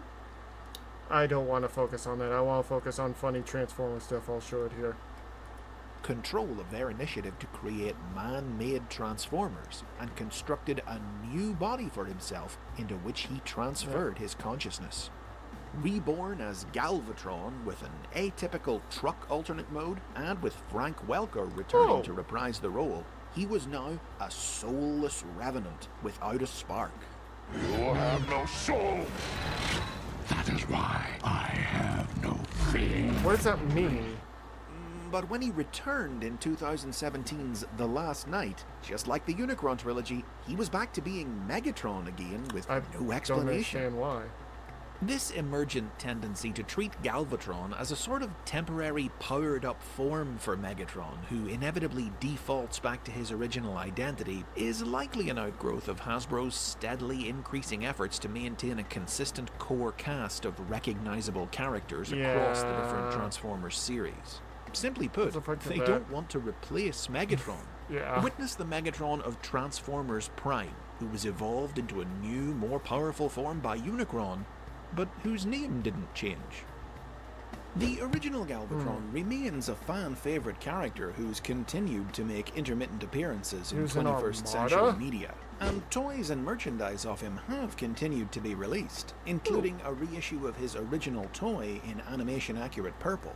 But there have been noticeably fewer figures made in his image than you might expect for a character of his historical significance. Damn. Recent years have seen Hasbro introduce Galvatronus, a combiner who looks like Galvatron, but isn't, in both the Combiner Wars and Robots in Disguise toy lines. Though for his... I have actually never watched Prime, so that's another thing on my watch list. I have so many things I need to watch. Oh dear. Release in Japan, Combiner Wars Galvatronus was recolored in original toy grey to become a new version of Galvatron 2. Oh. Simon Furman found a simple solution to the problem of Galvatron when he introduced the character into IDW Publishing's Transformers comic book universe in 2007. In order to include one of his favorite characters without having to take Megatron off the table or rely on complicated concepts like time travel, he simply reinvented Galvatron as a totally separate character. entirely unconnected to Megatron or Unicron. Yeah, freak. A recurring antagonist for over a decade of IDW's comics, this Galvatron was a puritanical barbarian from Cybertron's prehistory, the twin brother of RC and a former servant of the original 13 Primes. Galvatron left Cybertron as part of a crew led by Nova Prime in search of new worlds to conquer, who disappeared into the undead alternate dimension known as the Dead Universe. Coveting this realm's dark power, Galvatron turned on Nova and took the power for his own. But in doing so, fell under the influence of the Dead Universe itself, and was almost duped into destroying Cybertron until he was stopped by the Autobots. Free of the Dead Universe, Galvatron later took command of the leaderless Decepticons, and launched a new campaign to conquer Earth. But he was ultimately defeated and executed by a regretful Optimus Prime. The idea of Galvatron as a separate individual from Megatron was also used in the Aligned continuity. The 2013 guidebook, The Covenant of Primus, mentioned Galvatron as the leader of a cult of chaos on ancient Cybertron. There's every chance that this approach might continue. Today, in 2019, Megatron is one of the most recognizable, marketable... Basically, they either transform Megatron into Galvatron or they make him a different character. Usually now. I like the idea of it being separate entities. Maybe. If they don't want to use time travel, then they can't exactly have them both at the same time. Faces of the Transformers franchise, so it doesn't seem very likely that Hasbro will ever again risk phasing him out by transforming him into Galvatron in anything more than a very temporary capacity. Damn. Only the future will tell. But what do you think about this situation, Galvatron? Well, all I can say is... And those are the basics on Galvatron. What do you guys think of Galvatron? Do you want him to stay a separate character? Do you want him to continue to be Megatron? What do you guys think? I'm actually curious. A separate character. I know, you made that clear for you. Well, it's because Galvatron's a unique design in his own right. Yeah. I think it'd be fun if they brought back whatever cult he had as a separate third faction. It's possible. We've had separate third factions in Transformers before. I know. Anyway. It wouldn't be too hard to add another one. It depends on the series. Yeah, it honestly depends on where you would fit in the different series. Anyway, thank you all so much, and we'll see you later. Alright, one more Transformer video for you guys. But how's your day been, Mama Cat? It's been good. It's went on my morning walk, then I took a shower. Then after I was out of the shower, the computer arrived, so I got really excited. You don't like to spend money a lot, do you? No, not really. No, I have a version because I'm always hyper worried. So I just add to it, and then I am frugal on most things for myself, except I absolutely need the new computer. Yes, you do, honestly. And you need a new model, but yeah, that's pretty fun. Yeah. Here's the thing. To run a new model. New computer. But yeah, I'm glad your run went well. I was doing a jog with my dog earlier. But always remember to run quite a lot. It helps with your heart, and it also... Well, here's the thing. Running actually helps you lose more weight than working out. Because muscle weighs more than fat, which helps with that. I don't know why I'm giving workout tips, but that's what I'm just saying. Please do wheeljack. Well, let me see if I can find the video. Yeah. I know when I was out to dinner, I had the computer downloading the Oblivion Remastered. It finished while I was done with it. Yes, I have a dog. She's a Blue Heeler mix, funny enough. Also, Lolcat, you do have to get used to spending more money if you want to do the stuff and if you want to spoil people. I know. Hmm. I don't know, I have to get used to spending money on myself and Because you have the money now. You have to get used to it. I don't like spending, like, here's the thing. I don't like spending money as much as you do, but you have a lot more than I ever will. well, it's more for me the principle of why I'm spending money. So, I yeah. just was, I just never thought of anything for myself as important.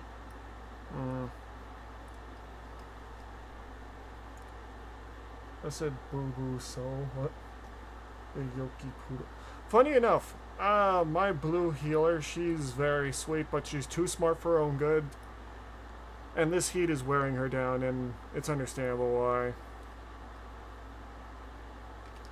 But yeah, I decided to do one of these reaction streams on YouTube for once. But yeah, if you want to get the model and whatnot and a new phone, which you do need, then you have to get used to spending money. Because I feel like a new phone is kind of an essential for you. But you're a very good kitty either way. No, Welcome back, Vince. it's more like it was more like it didn't matter what I wanted half the time. Oh, because people would get you stuff anyway? And that, and I just didn't care about buying things for myself unless that absolutely needed. I will be honest. Like, With one thing, when it comes to buying stuff, I'm a bit more loose about it than probably you, but when it comes to buying stuff for friends, I always do. I thought you were front. Hmm? I don't know what you mean. No. Oh, it's fine. But, yeah. I mean, I'm fine with being spoiled by people when they buy me stuff. Though I will always say you don't have to. When people do that, I don't. Anyway. But I'm always grateful for any little bit of help people give me. Always be grateful for those who take care of you. Always be grateful for your community. And always be grateful for the people that support you. I will say the one thing that I'm not good with taking besides gifts is compliments. That's something I'm gonna have to get used to. Anyway. Oh, what is it? for me, I don't mind compliments. I just probably won't believe them until I need something. Yeah, I don't really believe compliments about me either. Anyway, Real Jack. Hello, people on YouTube who aren't used to watching my stuff over here on live streams. I'll be releasing this video later on today, but I'm also recording it right now. So if you hear me say I'm ending it, that's mostly because the video is ending, not the stream. I have to preface that a bit. Anyway, someone wanted Wheeljack, so since I said I was going to do 2 Transformers videos today, I thought, why not Wheeljack? Why not? This is a character I have no connection to or know about. So, no wait, actually, did my father once give me an old toy of him? I'm trying to think back, because there was a time when he gave me a bunch of old Transformers toys that he bought. I think he bought them off eBay? I'm not sure. I just remember them. Well, another thought for... What'd you say? I said it's not like I would know. Yeah, I know. I'm talking to myself here. Anyway, let's head more into this. This week it's back to 1984 for a look at another of the all-time great Autobots. By popular demand, it's the basics on Wheeljack. Alright. The toy that would become basics are Wheeljack was originally released as part of the Japanese Diaclone toy line in 1983 and was imported by Hasbro to become part of the Alright, let me see. Was that first did year I of the hear that right? Dialone or Diaclone? Diaclone. Oh, okay. Yeah. Transformers line in 1984. Wheeljack transforms into a Lancia Stratos sports car, specifically a unique real-life rally car version of the Stratos, featuring green and red sponsor logos from the Italian airline Alitalia. Cool. Marvel Comics writer Bob Budiansky characterized Wheeljack as the mad scientist of the Autobots, a mechanical engineer who was always creating unusual new gadgets and weaponry in his lab, often injuring himself when things went wrong. Oh no. Budiansky's profile also presented Wheeljack as the best driver among the Autobots, who loved to show off his stunt skills. But that aspect of his personality was never really displayed in the Generation 1 cartoon or the Marvel comic book. It has an interesting head Wheeljack design. holds the distinction of being the first Transformer to appear on screen in the animated series, and he would go on to become one of the most frequently appearing Autobots in the show. While he never actually had a character-driven spotlight episode of his own, his crazy inventions saved the day almost as often as they caused trouble for his teammates. Whether it was the paralyzing immobilizer, which was stolen by the Decepticons, an anti-transfixation grenade that freed the Autobots after the Decepticons had trapped them in vehicle mode, or Dominator discs to control the Decepticon combiner Devastator, to name just a few. And that's without mentioning his most famous creations, the Dinobots, built together with his frequent collaborator Ratchet. Wheeljack's unique skill set ensured that he remained a prominent cast member right up to the end of the cartoon's second season, by which point the majority of the other characters from the 1984 lineup had drifted to the sidelines. But the discontinuation of his toy in 1986 led him to be killed off in the Transformers the movie. Damn. Wheeljack would return without explanation in the Japanese exclusive sequel series, 1989's Transformers Victory, helping Perceptor and Minerva rebuild the wounded Autobot god Jinrai into Victory Leo. In the 21st century, various pieces of Japanese media...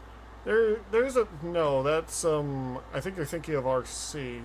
There's a few female Transformers. There's usually the ones I always think of are Alita 1 and RC, but there are a few more. Anyway. Media would eventually explain, in a rather circuitous, complicated way, that this was a Wheeljack who had crossed over from a parallel timeline, which had been created when our Wheeljack had attempted to alter the future and prevent his own death via time travel. Oh my god.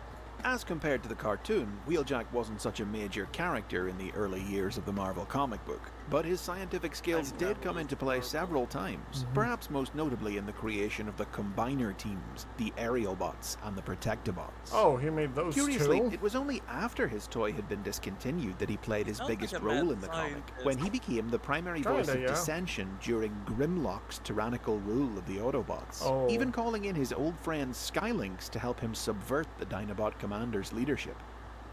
Wheeljack would eventually be phased out of the comic as well, but when his original toy was re-released in 1990 as part of the Classics range of reissues in Europe and Australasia, it led to his return in the pages of the UK version of the series as part of Grimlock's new Earth Force team. The what? The same year, a non-transforming Action Master figure of him was also released, packaged with a turbo racer that converted from car to jet, inspiring his reappearance in the final few issues of the US series as well. Alright then. Wheeljack was absent from Transformers for the remainder of the 1990s, with the first new incarnation of him debuting in 2002's Transformers Armada. But like most Armada characters who shared the names of classic bots, I don't remember this this new one. Wheeljack had nothing to do with the original. I honestly don't remember this Wheeljack whatsoever from the show. And Armada is really the thing I mostly watched when it comes to Transformers as a kid. I don't remember him being there at all. Designed to resemble Generation 1's Sideswipe, I kind of do his armed animated with version. ninja-like powers that allowed him to cast illusions of himself and appear and disappear at will, Armada Wheeljack was a former Autobot who had once been friends with Hotshot back during the war on Cybertron. until the day that Wheeljack was pinned under some wreckage on the battlefield, and Hotshot was prevented by his fellow soldiers from risking his life to rescue him. Found and saved by Megatron, Wheeljack believed that Hotshot had abandoned him, and filled with resentment, joined the Decepticons. He came to Earth during the Armada cartoon to seek revenge on Hotshot, but old friendships died hard, and the two were eventually able to set their differences aside and join forces once more against the threat of Unicron. Nice.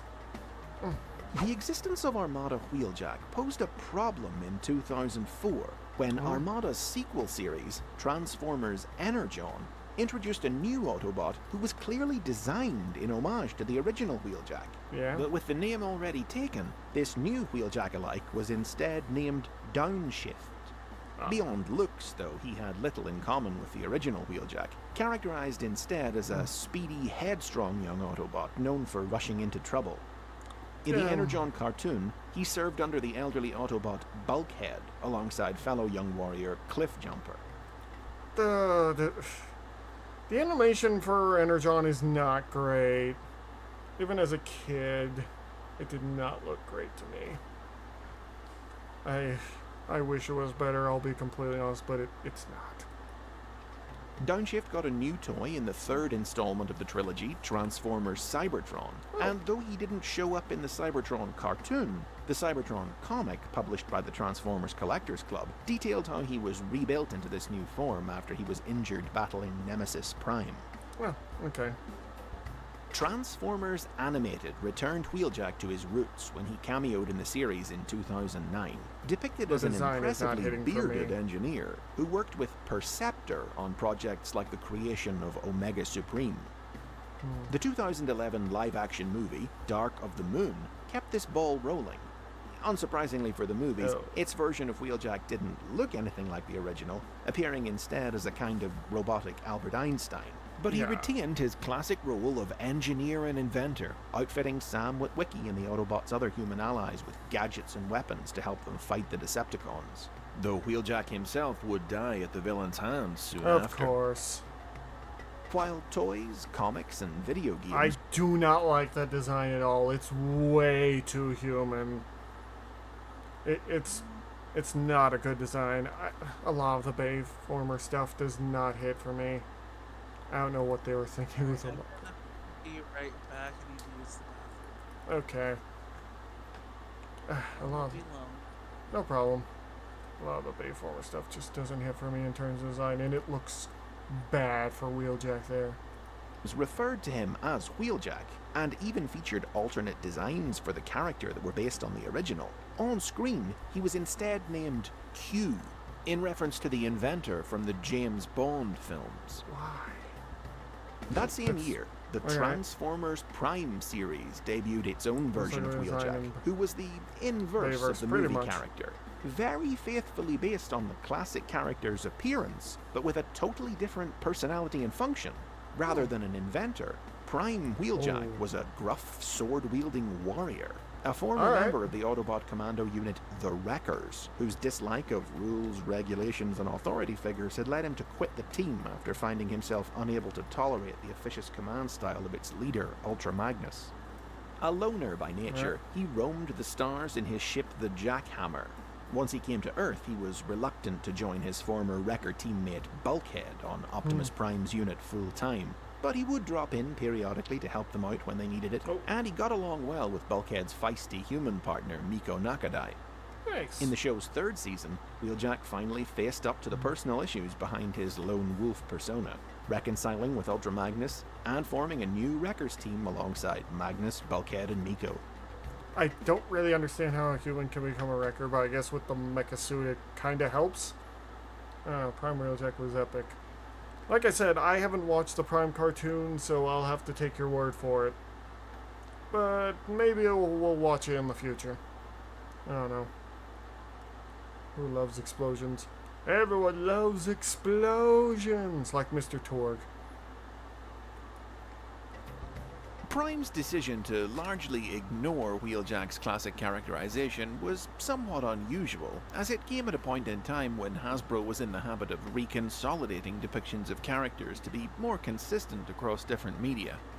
In this respect, Wheeljack lagged a little behind some of the other big-name Transformers characters. But as more and more new toys of him were steadily released, that consistency of both design and character eventually settled in. Proving his popularity, in 2012, he fended off serious competition to become the third ever character voted by fans into the Transformers Hall of Fame.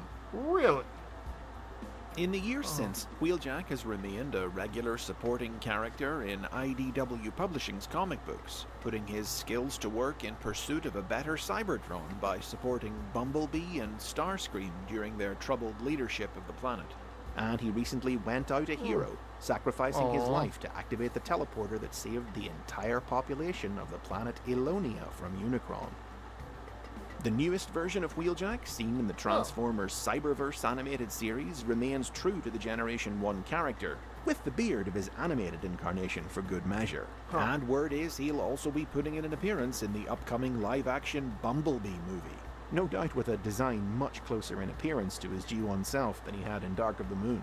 Can I just say something? I do love a lot of the designs in this series, specifically in Cyberverse, but from what I've seen of the toys, they don't really look like them, so... And they're only like one-step Transformers, so I kind of hate them. Despite how popular he's proven himself to be, Wheeljack didn't win the 2018 fan poll that would have ensured him a new toy in the War for Cybertron Siege series. Damn. But given that the theme of the Siege line is Cybertronian alternate modes, and that Wheeljack was one of only a small handful of characters who had such a mode all the way back in the original cartoon, personally speaking, the chance to create a toy of that design is one I'd be surprised to see Hasbro pass up. And those are the basics on Wheeljack. Leave a comment. So, I think Wheeljack's kind of cool. I like his overall design. And he has a very different head than most Transformers, which I find interesting. But overall, what do you guys think of Wheeljack overall? Why'd I say overall twice? I don't know. Don't pay attention to me. I mean...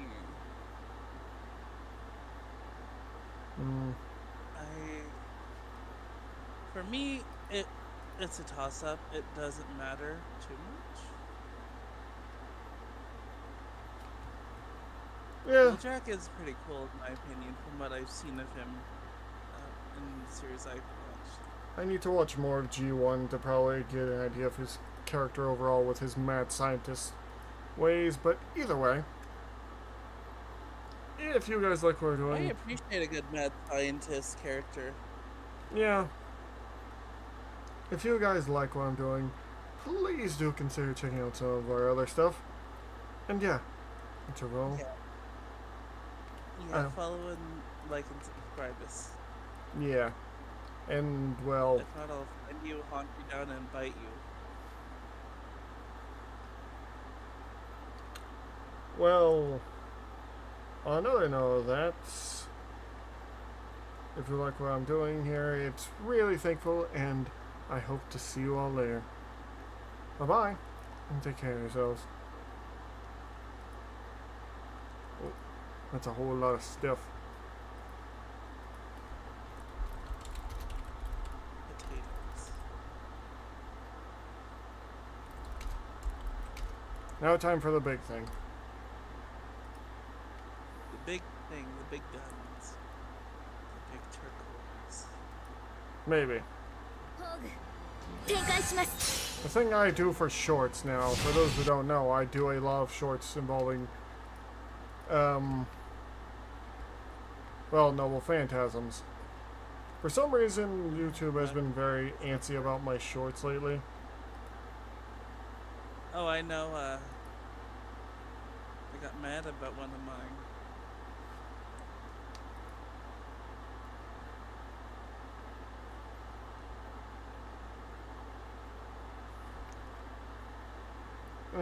Maybe it's not completely my fault, or maybe it is my fault, but it's the short. Have we seen this? Yeah, it's that one. as you guys, some of you know, I do Noble Phantasm shorts. I just need to find out where the hell I left off.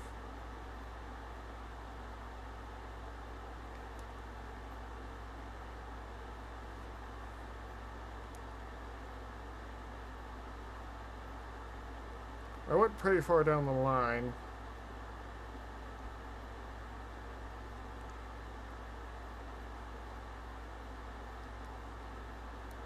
Oh, we were doing all the summer ones, yeah.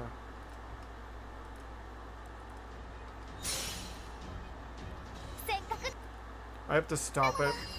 God damn it. You know how hard it is setting up for these so that I can properly watch them without them freaking out and recording? And now we have Marie Antoinette in summer form, which she's kind of cute.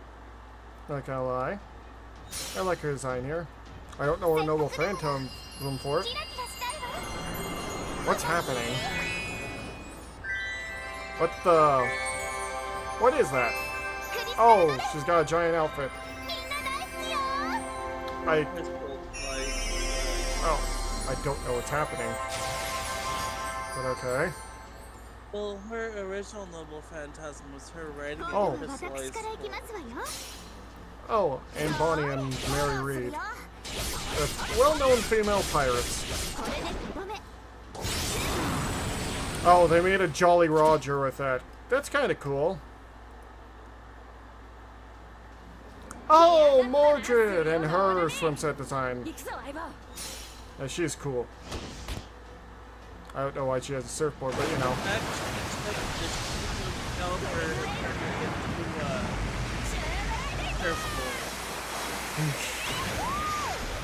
Oh, damn.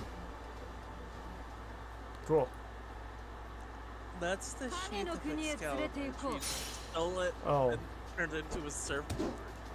Oh, and what is Scott? What is she doing? Oh, just kicking her gay bulge, huh? Alright then. Fine with me. I mean, gay bulge is just a fraction of what we're actually watching. I mean, she's hot and she's cool. What do I expect? Ah, yes. The Yundere Dragon girl. I think I remember this one. Yeah, she pulls out the bell and then sets it on fire, which is actually part of her myth. And the blades of fire. Oh, it's Martha.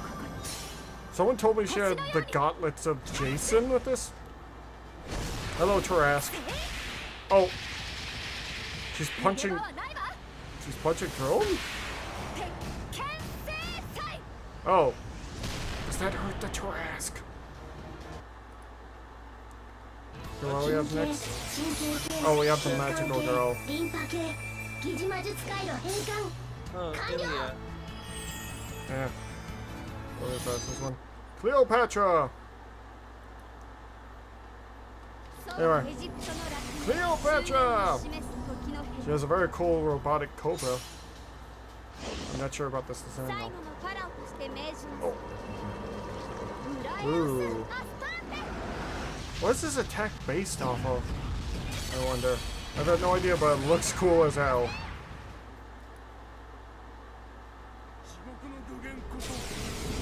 I have to stop it real quick so I can... Oh, isn't that Vlad the Third? God, where I put my... It's fine, Vince. Yeah, this is Vlad the Third. And it's Vlad the Third from Extra. Because there's a different one for each one. There's one for Extra and there's one for Fate Apocrypha. This is a different one. This is his vampire. Well, that's Dracula. This seems to be his impaler form. It's weird. Well, that's the myth of Dracula. Oh yeah. And to alter is such a weird thing. Wait, she has a... I had a random dream the other day where I had a Santa altar outfit and it was so weird. What would that even be for you? You don't want want to know the weird things of that dream. It was just too Okay. weird. Okay, we'll just move on. And we're going with Irash. Ishtar. I don't know why I said Irash. Probably because that's her sister. I like her number phantasm. She's using... Oh, she's out here. Jupiter. Oh! What is she doing with Jupiter? Oh, she's firing Jupiter. Alright then. Or is that Venus? I think that's Venus. That's probably Venus, because she's a goddess of love and all that. That's pretty cool, not gonna lie. Her ruling planetary body would be Venus. Yeah, it would. That makes sense. Because she's a goddess of love and war. Which is still very interesting. Either way. Lots of lightning, though. It is a planet into Oh my god. revive it. Well, I like his double phantasm. No, I was trying to say it, but it messed with me because it moves the pointers around. Now it's time for the mighty Ikiru, friend of Gilgamesh. And I like his design a lot. I do.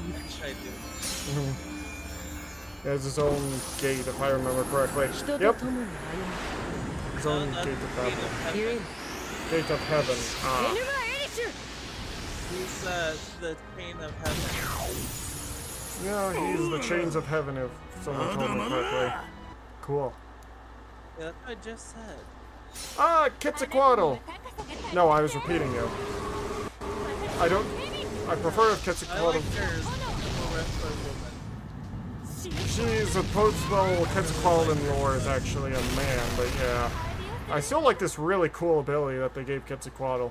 Because, well, Aztecs don't really get much representation, or, well, Aztec lore, I should say, doesn't get much representation, but Quetzalcoatl, the god of all things good, very good to have them shown off, and for some reason using a meteor attack. Still very cool, though. Not gonna lie. She's incorporating her battle style is using Mexican wrestling. Why does Space Bikini sound like a bad sci-fi? Probably because it is one. Anyway, time for Coup Caster!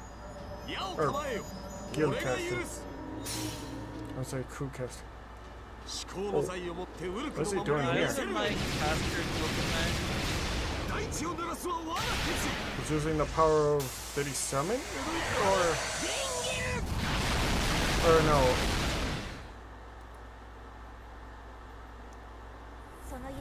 Oh, this is Little Medusa Lancer. I like her scythe thing. He was here to Huh. Where's she? Oh! Gorgon's eye. Alright. What's next? Oh! Gorgon! The monster girl of, well, fate. It was definitely hot and definitely evil powered. Oh. And very powerful. No doubt about that. I have to stop and restart these. Ah, yes, Jaguar Man, which is some reason Taiga. What? What is that? Alright then. That's very cool. Everyone loves Gorgon. Ah! Here we have Merlin. His Gate of Avalon. I'm not sure what this does. Yeah. It's very cool though.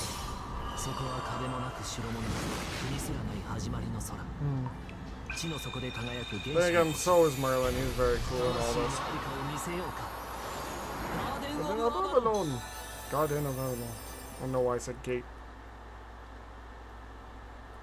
And now we have... Oh! Musashi. Who technically isn't from this universe. What? Okay. Summons that thing to attack. Alright then. Oh. Oh. Cool.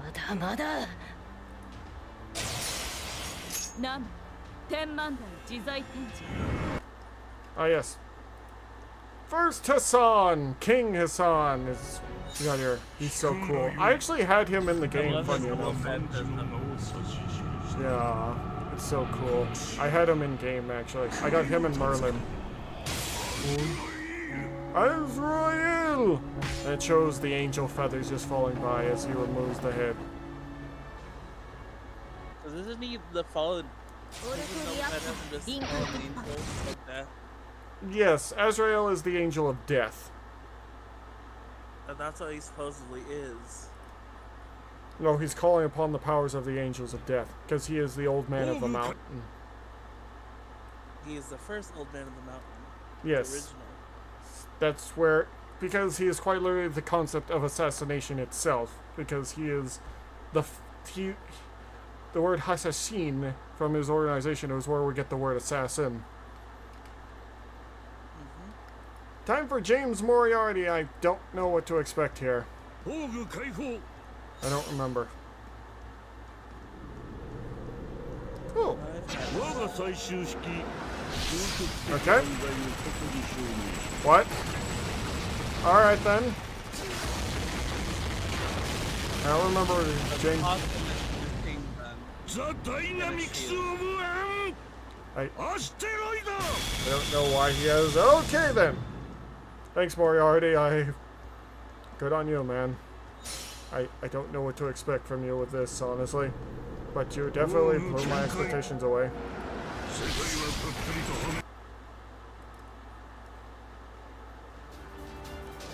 I am. Oh, Emiya Okay. Alter. Yeah. Emiya Alter this time. I don't know much about him at all, besides that he uses guns. My soul. He's covered in gold. Oh. Oh. As I pray, a limited lost work. Oh. Lost works. Oh. Oh. Horrifying. Oh, the wolf! Hasyan Lobo! My favorite Avenger. Also, Oh. the Headless Horseman. technically two servants in one. Yeah, the Headless Horseman and He's the so wolf cool. are technically considered two different servants.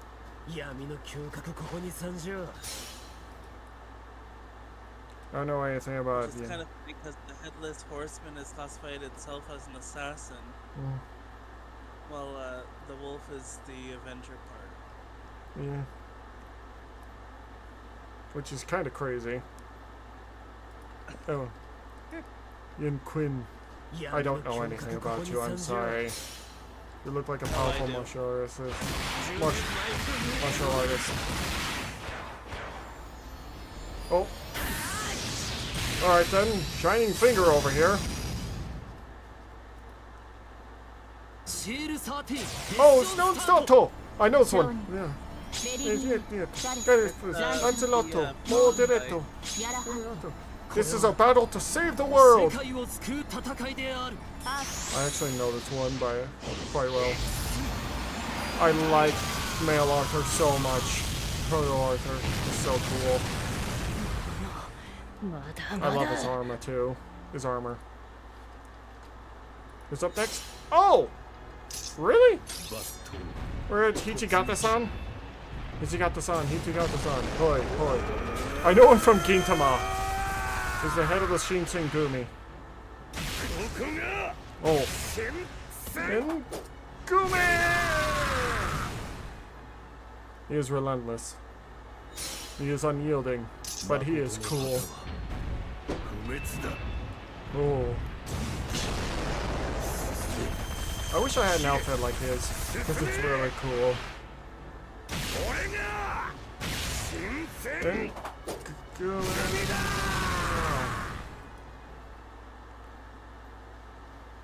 Alright. I have no idea who you are. Cha-Cha? Who? I'm very confused. This is the Chinese one. I thought they were related to Nobunaga. Alright then. That's one way to deal with your enemies. Fire, fire, and more fire.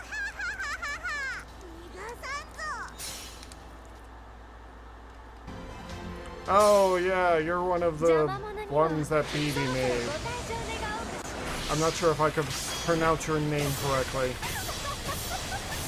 At all, I'll be honest. After this. They seem to like slicing and using water, like ice skates. One way to do it.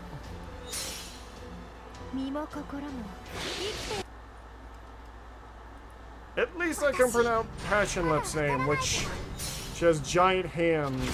Oh, okay, we're just launching them. Alright then. Oh, we're doing this. Talk about the jaws of death over here.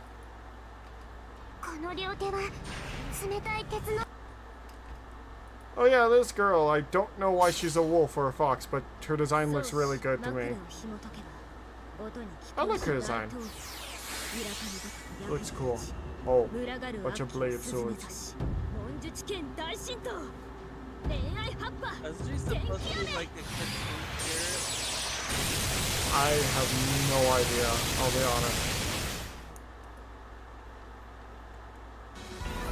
Oh great, we have BB here. Hey Biba, baby. What are you doing now? What? Okay, what? Why though, BB? Alright then. That's one way to deal with it, I guess. It was just because she thought it'd be funny. Of course she did! Wait, I've already seen this one. I don't need to see Heaven's Hole again, trust me. I'm good. Is this the same one? It is. I want to see it. Why? You know what it is, don't you?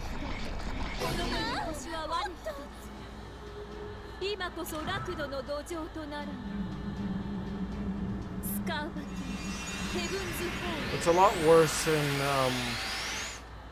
in the extra version. Okay. Oh yeah, she's the person that told a bunch of stories in order to keep herself alive. Oh! Alright then. Aladdin. She's summoning all the things with her stories. A djinn? Alright. Oh! Wow. She's powerfuler than I thought. Well,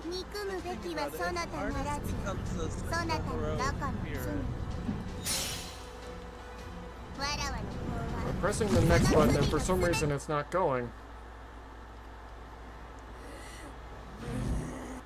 The funniest thing about this Amazon lady is that she's angry at Achilles because she thought he didn't take her seriously because he said how beautiful she was.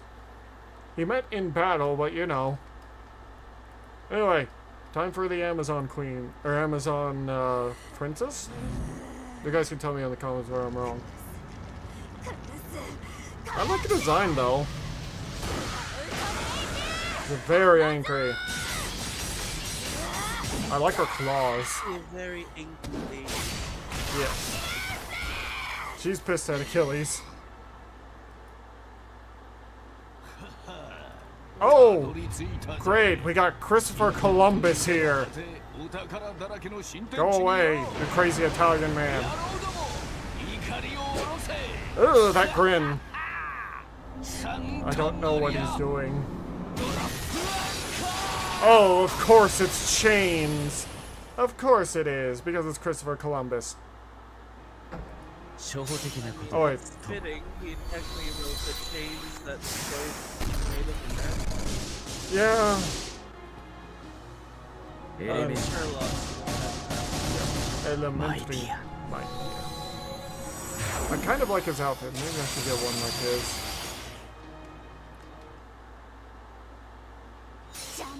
Why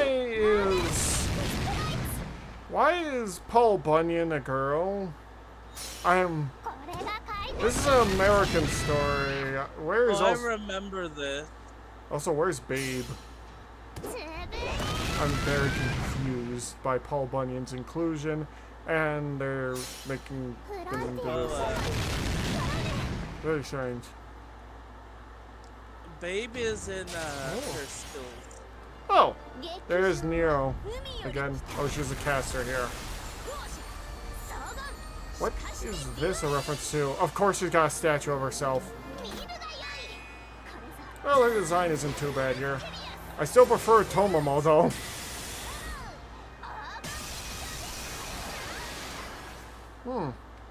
Interesting.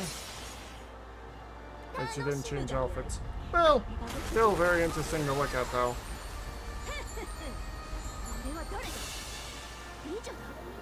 I mean, she's an emperor. They're bound to be a little bit extra vain. Well, you do know what she did in history, right? Yeah. She set all of Rome on fire and then blamed it on the Christians. Like, she got drunk one night, basically, and set Rome on fire. Anyway. I mean, I would too. Oh my god. Frankenstein! Summer version! What is she wielding? Oh, is that her blasted trick? Oh, she's got a laser sword. I kind of want it now. Like, I liked her design before, but I like that she has this giant plasma blade thing. So cool. Oh, yeah. Needle Chris says Medjid. I'm confused why she's Medjid, but it's kind of silly. Makes me laugh. Oh yeah, this is the tale where she drowned a bunch of people.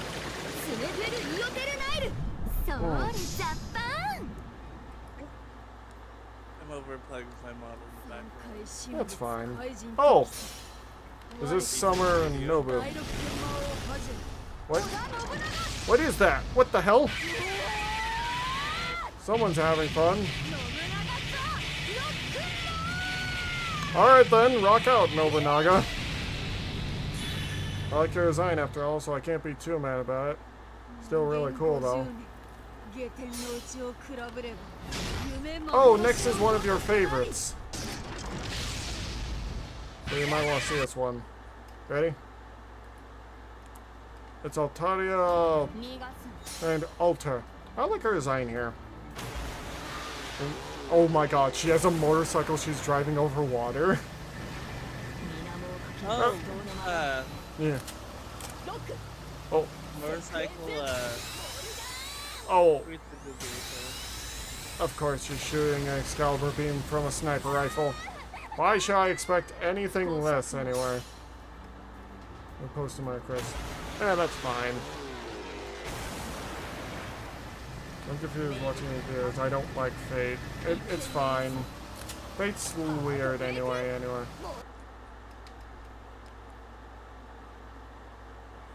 And now we have Summer Raiko, which is damn well barely wearing anything, dear god.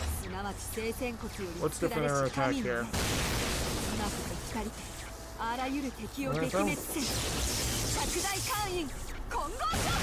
Oh! Alright then. Straight up a lightning strike. God damn! Pretty much. Oh! Hey, Star. Oh, she's going over the world. Yeah, I heard. A friend showed me this one at one point. I don't know why she's. Oh yeah, she has her little boar. The bowl of heaven. Okay, we'll stop with those for now. I'll post. Ah, that's what that was, huh?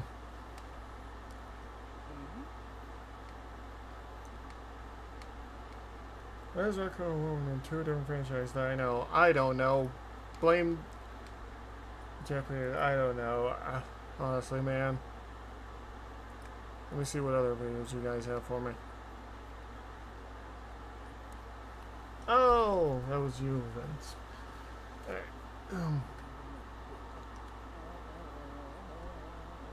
I have to turn you up a little.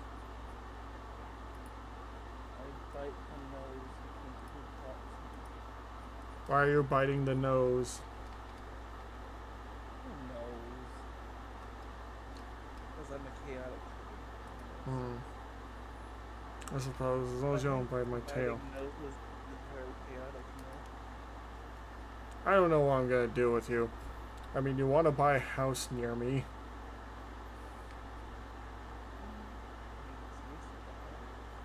Well, honestly, you can do that anytime, but you said you don't like spending money on it. Well, I guess that wouldn't be spending money on yourself, it would be spending money technically on us. Adding to property value. Technically, any housing decision just adds to overall value of things. Well, I will say this. Okay, I'm back in. Good to see you, Vince. Like this and Keter both have Raiko as a chick. I don't know why, man. But yeah, if you, like, you can probably see that there's a bunch of houses for sale near me. If you wanted to buy one of those and just come down here every once in a while, I wouldn't be against it.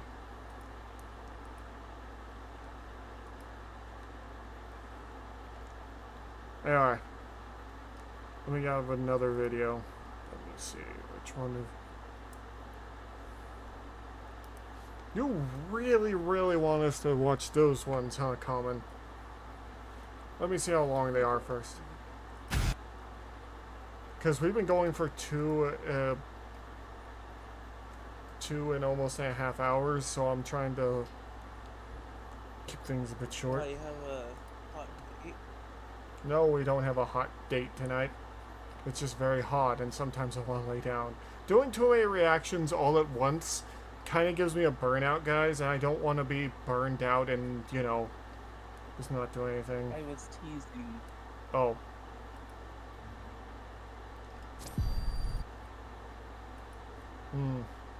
Well, tease all you like.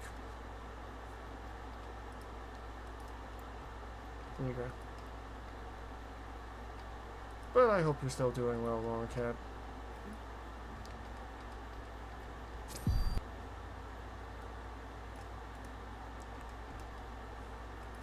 Okay, I'll look at this. Lorac. Hello, everyone. It's time for Lore Accurate General Brash. I don't know what to do with this. Right, first hand account, so it's personal. Alright. Wonder who it... Well, the mech seems to be doing well, at least. Oh. You don't see much of those guys, honestly, except on Super Earth. Ooh. Down. Oh, those things are completely covered. This is well animated, though. It's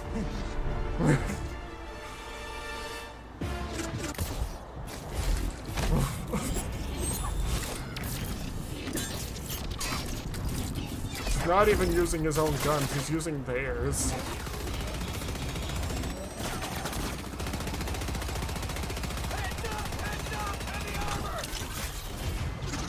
Oh, is he gonna... Yeah, he's gonna... I thought he was gonna do that. I thought he was gonna grab a rocket and throw it back.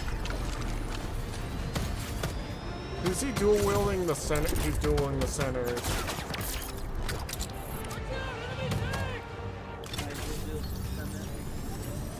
I like dual wielding pistols in games. It's fun.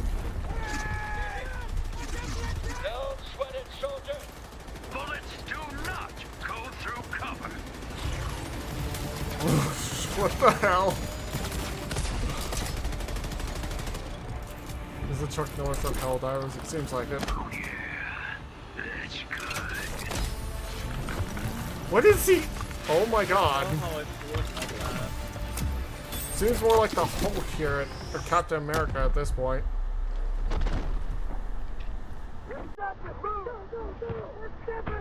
One's taking a video with their phones.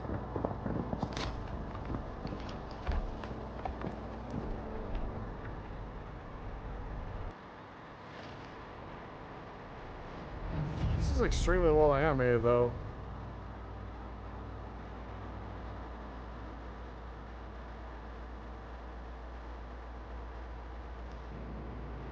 Starring General Brash, funded by the Ministry of Defense. Stunt Coordinator, Ministry of Defense. Safety oversight, redacted, animation redacted, editing redacted. Oh, that's good. That was fun. What did you think of that, Monacat? I wasn't paying attention. Wait, what? Really? I had something going on in the background. That's fine. Anyway. That was a fun little video, I won't lie. Not sure when I'll post that, but that was fun. Either way. So, as I was saying, if you like what we're doing here, please do consider following, consider doing all those nice stuff we do for streamers. And yeah, it's always nice to hear from you guys no matter what you guys are doing. I think I'm losing my voice. Like it would be nice for do as much arson as you can. Makes it Oh no. No, don't say that. Remember, kids always commit arson. Oh no. We're not saying that. I don't want to get in trouble for such things like that. Anyway, what I was going to say is if you like what we're doing here, thank you all so much and we'll see you later. What? Why you gotta say that? I have to be chaotic. You don't have to. You choose to. Being chaotic runs in me. Okay, I'm just gonna be honest with you. Okay, I'll do this one Friday Electrician video. I'll end things off, then I'll take a little nap and come back later and do more little videos that you guys posted. Okay, let's get this. Hello everyone! I think I've been to a Waffle House once. We don't really have one near me, we have like a Denny's and an IHOP. But no Waffle Houses. I don't know what that says. I think the closest Waffle House to me is like way up in Seattle. I mean, that's understandable. Actually, no, it's past Seattle. It's near the border of Oregon. Huh. And then there's some in Eastern Washington, but actually the only one I've ever seen was when I was on a bus going to California, and it was on the border of Washington and Oregon. Anyway, we're going to head to this and see where exactly it goes. I just feel like driving to, what was I doing? Oh, I took myself on vacation to Disneyland.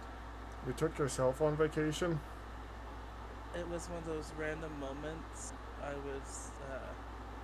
It was just before COVID, so I wanted to go on vacation. So it was like, I just got home from Disneyland, settled in, COVID happened.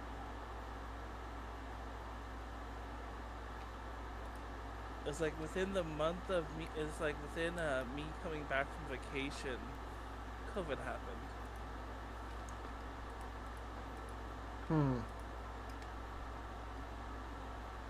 All I did was I went on a beach vacation.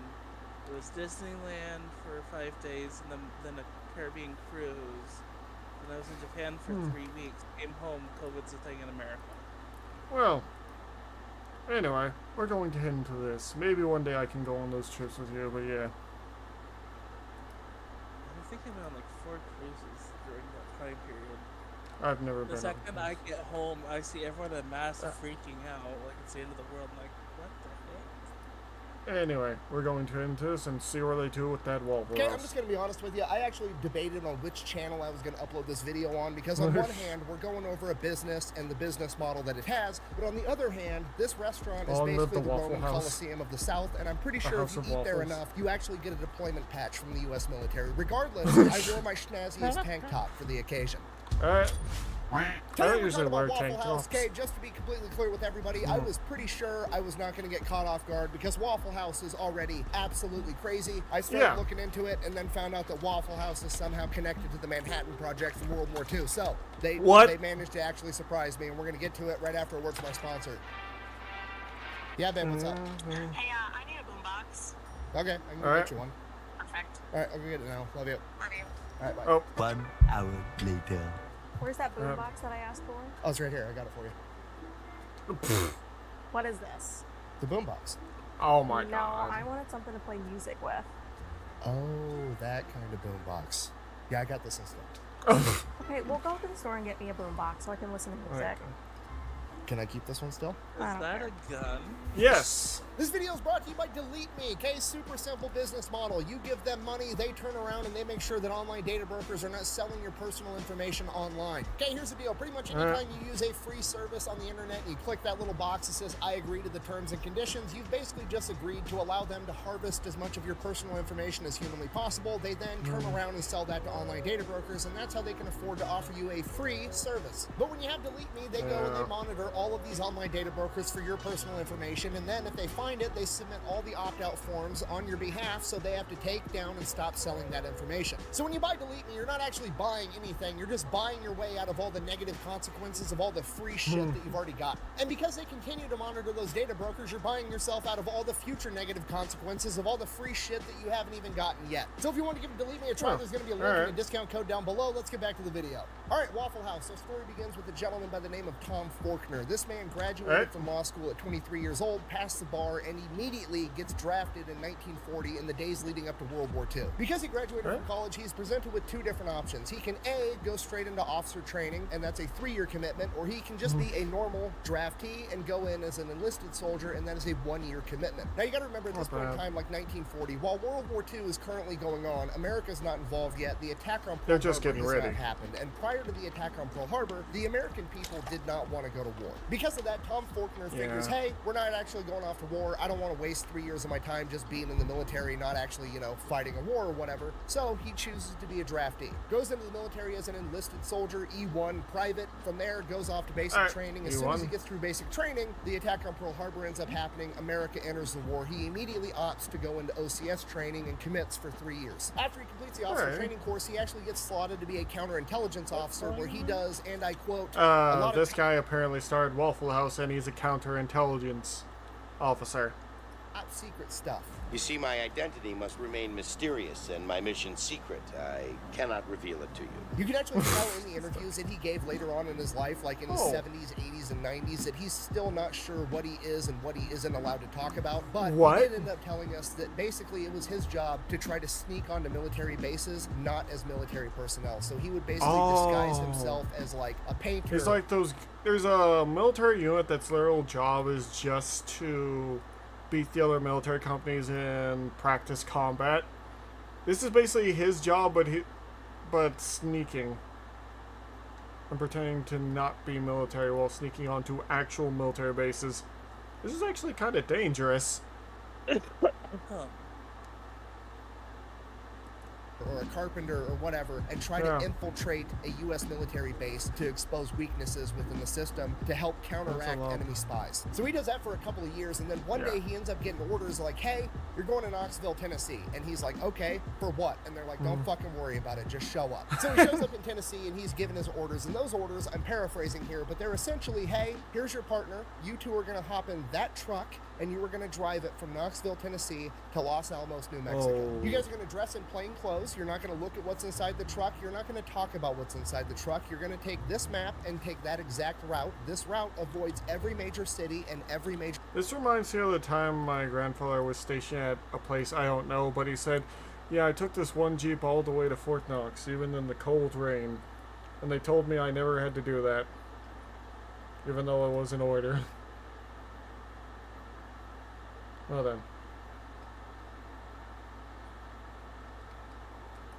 highway. You were going to drive straight there 53 hours straight, taking turns sleeping in the passenger seat and not stopping for any reason whatsoever. And he does this for the next year and a half, pretty much non-stop. And then like 20, 30 years after the fact, he finds out that he was actually hauling the majority of the enriched uranium for all of the nuclear testing and the building of nuclear weapons. Which, as we all know, brings about the end of World War II, at which point he gets out of the military, moves back home to Atlanta, Georgia, starts helping his dad out with his real estate agency. Now, he does that for about 10 years, and during this time, he ends up selling the house right next door to his to another guy by the name of Joe Rogers, and they pretty much become best friends. Joe Rogers was also an Army veteran. He was actually a pilot that flew B-24s in World War II. When Joe got back home after the war, he did not want to go off to college, so he actually just took the first job that he was offered, being a short order cook at a now defunct restaurant chain known as Tuttle House. He worked his way up, becoming a restaurant manager, then eventually becoming a regional manager. And then one day, his neighbor and best friend, Tom Faulkner, real estate agent, always looking for the next investment, comes to him and is like, hey, I'm thinking about opening up my own restaurant. I can get the real estate deal going on that side. I just wanted to know, like, if I opened up and bought a franchise of Tuttle House, would you be willing to run it for me? Now, at this point, it's like 1954, 1955. That's not a bad idea. Joe Rogers has it's basically poaching talent, but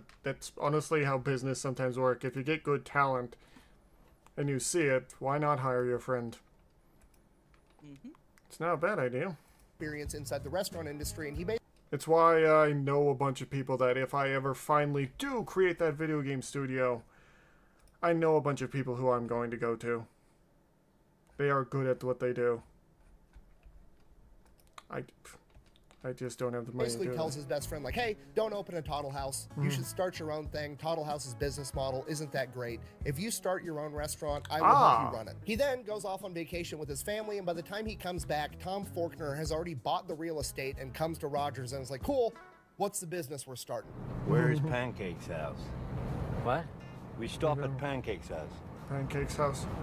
And within the span of like 6 months, the very first of what is now the legendary restaurant chain of Waffle House opens. And That's Waffle House is legendary probably for all the wrong reasons. I mean, even if you've never been to a Waffle House, you've heard about Waffle House because, well, I mean, Kid Rock got in a fight there. You've got Wait, Amy what? Booth, the viral Waffle House cook known as the last chairbender. What? There's entire subreddits and YouTube channels almost exclusively dedicated to all the fights that break out at Waffle House. Really? The first time I went to a Waffle House, I didn't actually know stretched this. First, I grabbed a GoPro. I was ready to yell World Star. Nothing exciting happened. I just had delicious breakfast at like 3 o'clock in the morning, which is probably 99% of people's experiences because despite all of the negative PR, Waffle House makes a ton of money and has an incredible business model. Okay, Waffle House had about $1.4 billion in revenue last year, which is about $650,000 per location. And when you take into consideration that each Waffle House is absolutely tiny, that's really impressive. Out of their 2,100 tiny Waffle House locations, their yearly stats are 58 million cups of coffee, 124 million waffles, 153 million servings of hash browns, 272 million eggs, which is about 2% of all the eggs consumed in the United States of America, and 85 million strips of bacon. Yes, I did the math. That is about 8,000 miles worth of bacon. I worry what you just heard was, give me a lot of bacon and eggs. What I said was, give me all the bacon and eggs you have. So Waffle House is obviously doing something right. What exactly are they doing? Well, it all comes down to their business model and their branding. Now, with the Waffle House branding, all the negative PR about fights always breaking out at Waffle House, in a way, has actually helped them out a ton because Waffle House, by and large, is pretty much a regional chain. It's primarily down in the South. Yet, Waffle House has become a household name pretty much everywhere in America. You could have never even seen a Waffle House, and you already know Waffle House is open 365 days a year, 24 hours a day, and they serve breakfast. Why do you know they serve breakfast? Because their name is Waffle House. I mean, look at this sign. You're driving down the road, you see that, you know everything you need to know. They sell breakfast. The end. Do that with another breakfast place. If you're not from there and you don't know what a Denny's or a Perkins or an IHOP is, you have no idea. It's just a restaurant, maybe. Waffle House, they're selling waffles, which means there's like a 99% chance they sell other breakfast food. Fucking sold. I'm in. So already, the branding is absolutely incredible, but here's the true genius of it. Why did they call it Waffle House? Why didn't they call it Breakfast House or Bacon House or Hash Brown House? It's because waffles had the highest profit margin. I cannot stress to you enough how absolutely genius that is, right? I never would have thought about that, but that is actually a genius move. Maybe I'd have the thing that has the highest profit margin, the thing that gets sold the most, and honestly gets associated with breakfast a lot. It's crazy. Goddamn. because you don't need to sell breakfast, all right? Everybody's already in on breakfast, okay? I could be blackout drunk at 4 in the morning, and you could ask me, hey, do you want breakfast? I'm coming up like the Undertaker every single time. And then you go, the only thing open right now is Waffle House, okay? I was already sold on breakfast from the get-go, but because Waffle House is where we're going, guess what I'm getting? A motherfucking waffle, and they're making more money. It makes sense that Tom Ford was a counterintelligence officer because the man literally said 2 words and has already subconsciously tricked you into ordering the most expensive thing on the menu that makes him the most money. So the branding of Waffle House is both simple and brilliant, and the rest of the business model matches that to a T. Okay, all Waffle Houses are like virtually identical. They're very small. They only seat like 30 people, and you can actually see the cook making you your food. Now, at a glance, you're just like, oh, they're just going for that like 1950s drive-through type of a vibe, which they are, but there's way more to it than that. Because the restaurant is so small, the kitchen never has the opportunity to get bogged down, meaning that they're moving tables very, very quickly. So instead of having one kitchen and 100 customers, you've got one kitchen and 30 customers, and you can just turn those tables over 3 times faster, which pretty much guarantees that every customer is going to get exactly what they wanted. Okay, they're not going in there for 5-star dining. They're going in there because they're hungry and they want breakfast, and now they're going to get breakfast really quick in a small setting that doesn't feel like a packed restaurant where they have to wait in line to be seated. And I know what you're thinking. What if one Waffle House just reaches its maximum capacity, right? What if it's just completely full with a line out the door 24/7? This is actually a really good marketing. Waffle House surely would build a bigger Waffle House, right? No, we're going to take the same parking lot and right next to that first Waffle House, we're going to build a second Waffle House. Okay, the plan is it's a third Waffle House. Don't fix There's 3 Waffle Houses just right next to each other. What the hell?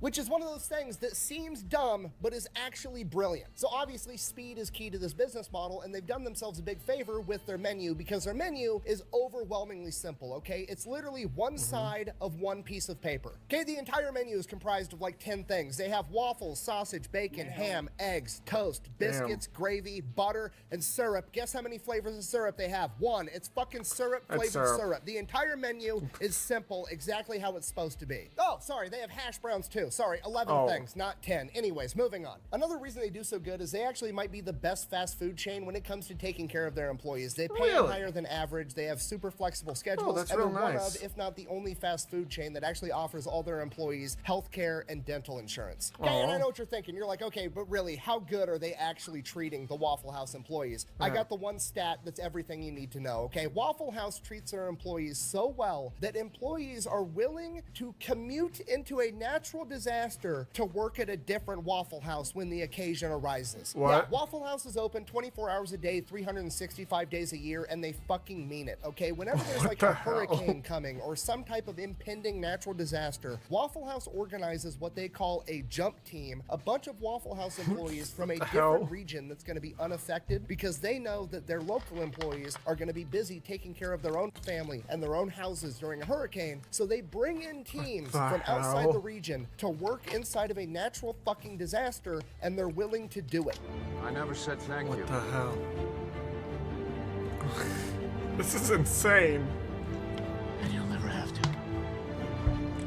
Okay, McDonald's can barely get their employees to show up on a good day, and Waffle House has employees volunteering to commute into a fucking hurricane to make breakfast. And this is the most impressive part of the business because Waffle House has the best logistics and preparedness of any company I've ever seen ever. The only entity that beats them in logistical capacity is the United States military. Waffle House is literally ready for absolutely anything. Every single Waffle House has the playbook inside of it that details exactly how the staff is supposed to handle literally any type of emergency or situation that could possibly arise. And if for some reason the situation comes across that isn't in that playbook, after it happens, they immediately add it to the playbook. It covers tornadoes, that's really hurricanes, smart, honestly. floods, a hole in the roof from a branch falling, a car driving into the restaurant. You can drive a car into Waffle House and they're still planning on staying open. The playbook even has detailed plans for every type of disaster for what the local employees, while they're not working, should go home and do to make sure that their house and their family are safe as well. Every single Waffle House has a backup generator. The stovetop shop, it runs on propane, and they have a bunch of extra propane tanks on hand.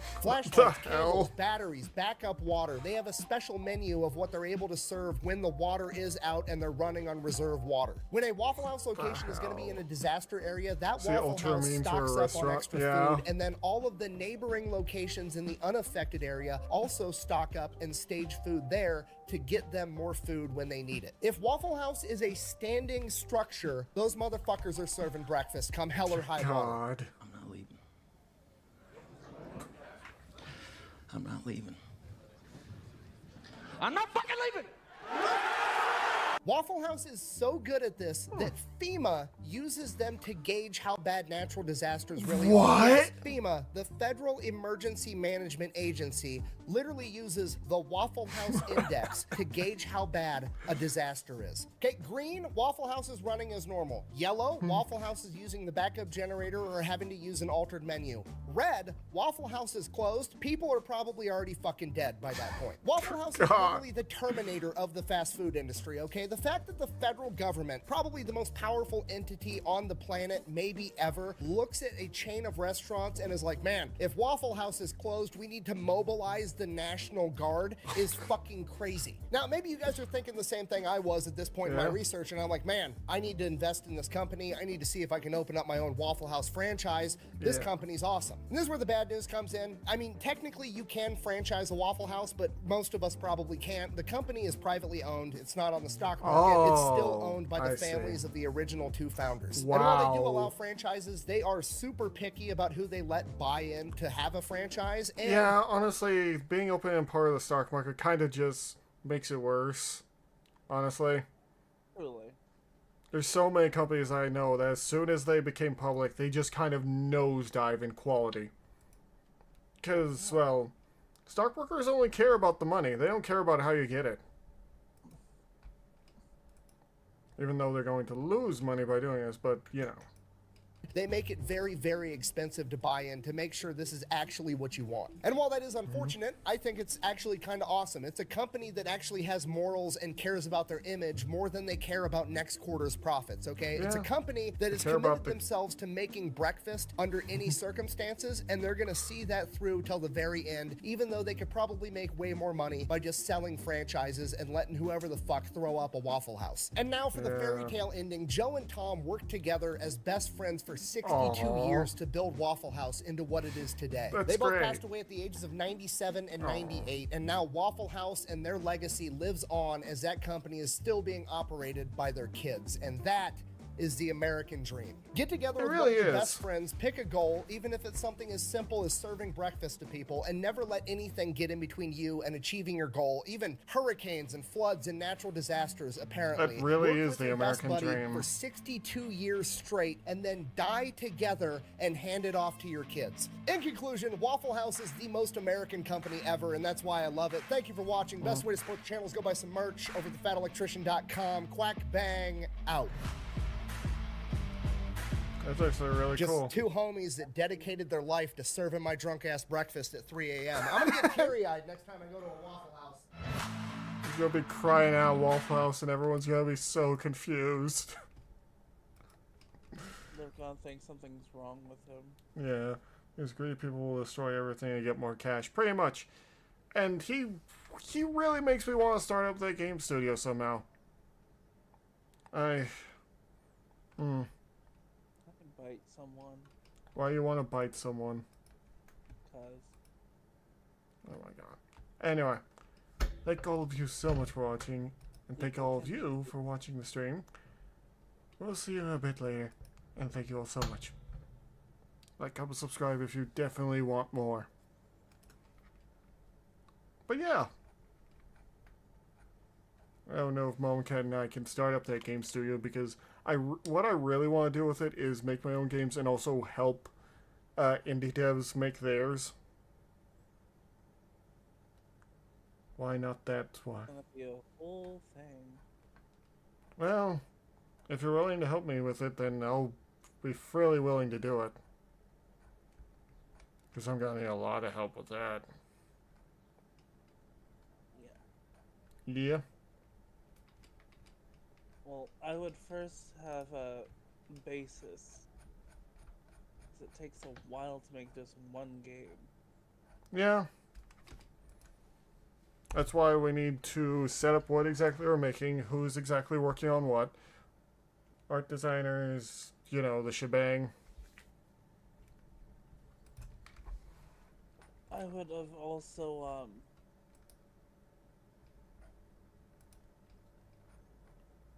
That's not a bad idea. I mean, I would have already put out a few works already, like comics, so people already know what you're branding. Yeah, they kinda do, because we have put out those comic videos. I'm gonna put out more later on. But yeah, we also need to get those comics, because it is gonna be video games and comics for me. Anyway. I do have a bunch of friends I'm working with on some of that stuff. I turned down the AC a bit just so I could hear more of that story, but I'm gonna show you guys some indie devs now.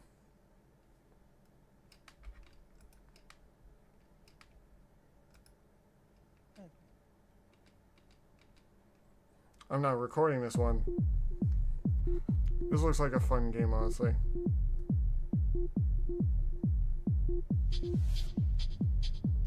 Yeah, I do like the idea of funding other indie devs and just saying, basically, we get a small margin of the profit, just make the game of your dreams. And we promote it. Which, I mean, that's kind of what a publisher does, but I want them to have the IP. Because it's theirs. I don't know what's going on here. Let me scoot forward.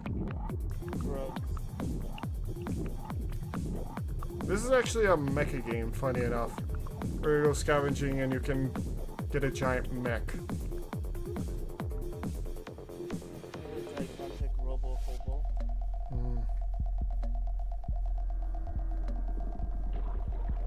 sounded fun in my head. Don't worry. A giant robo-hobo.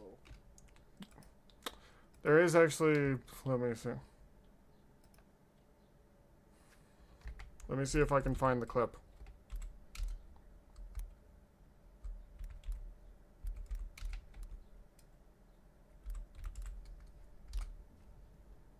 It's actually a thing. No, I could...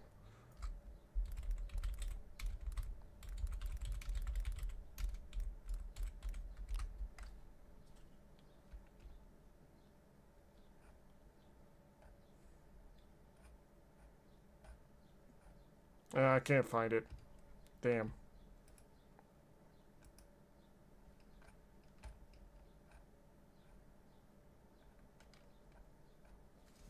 Anyway.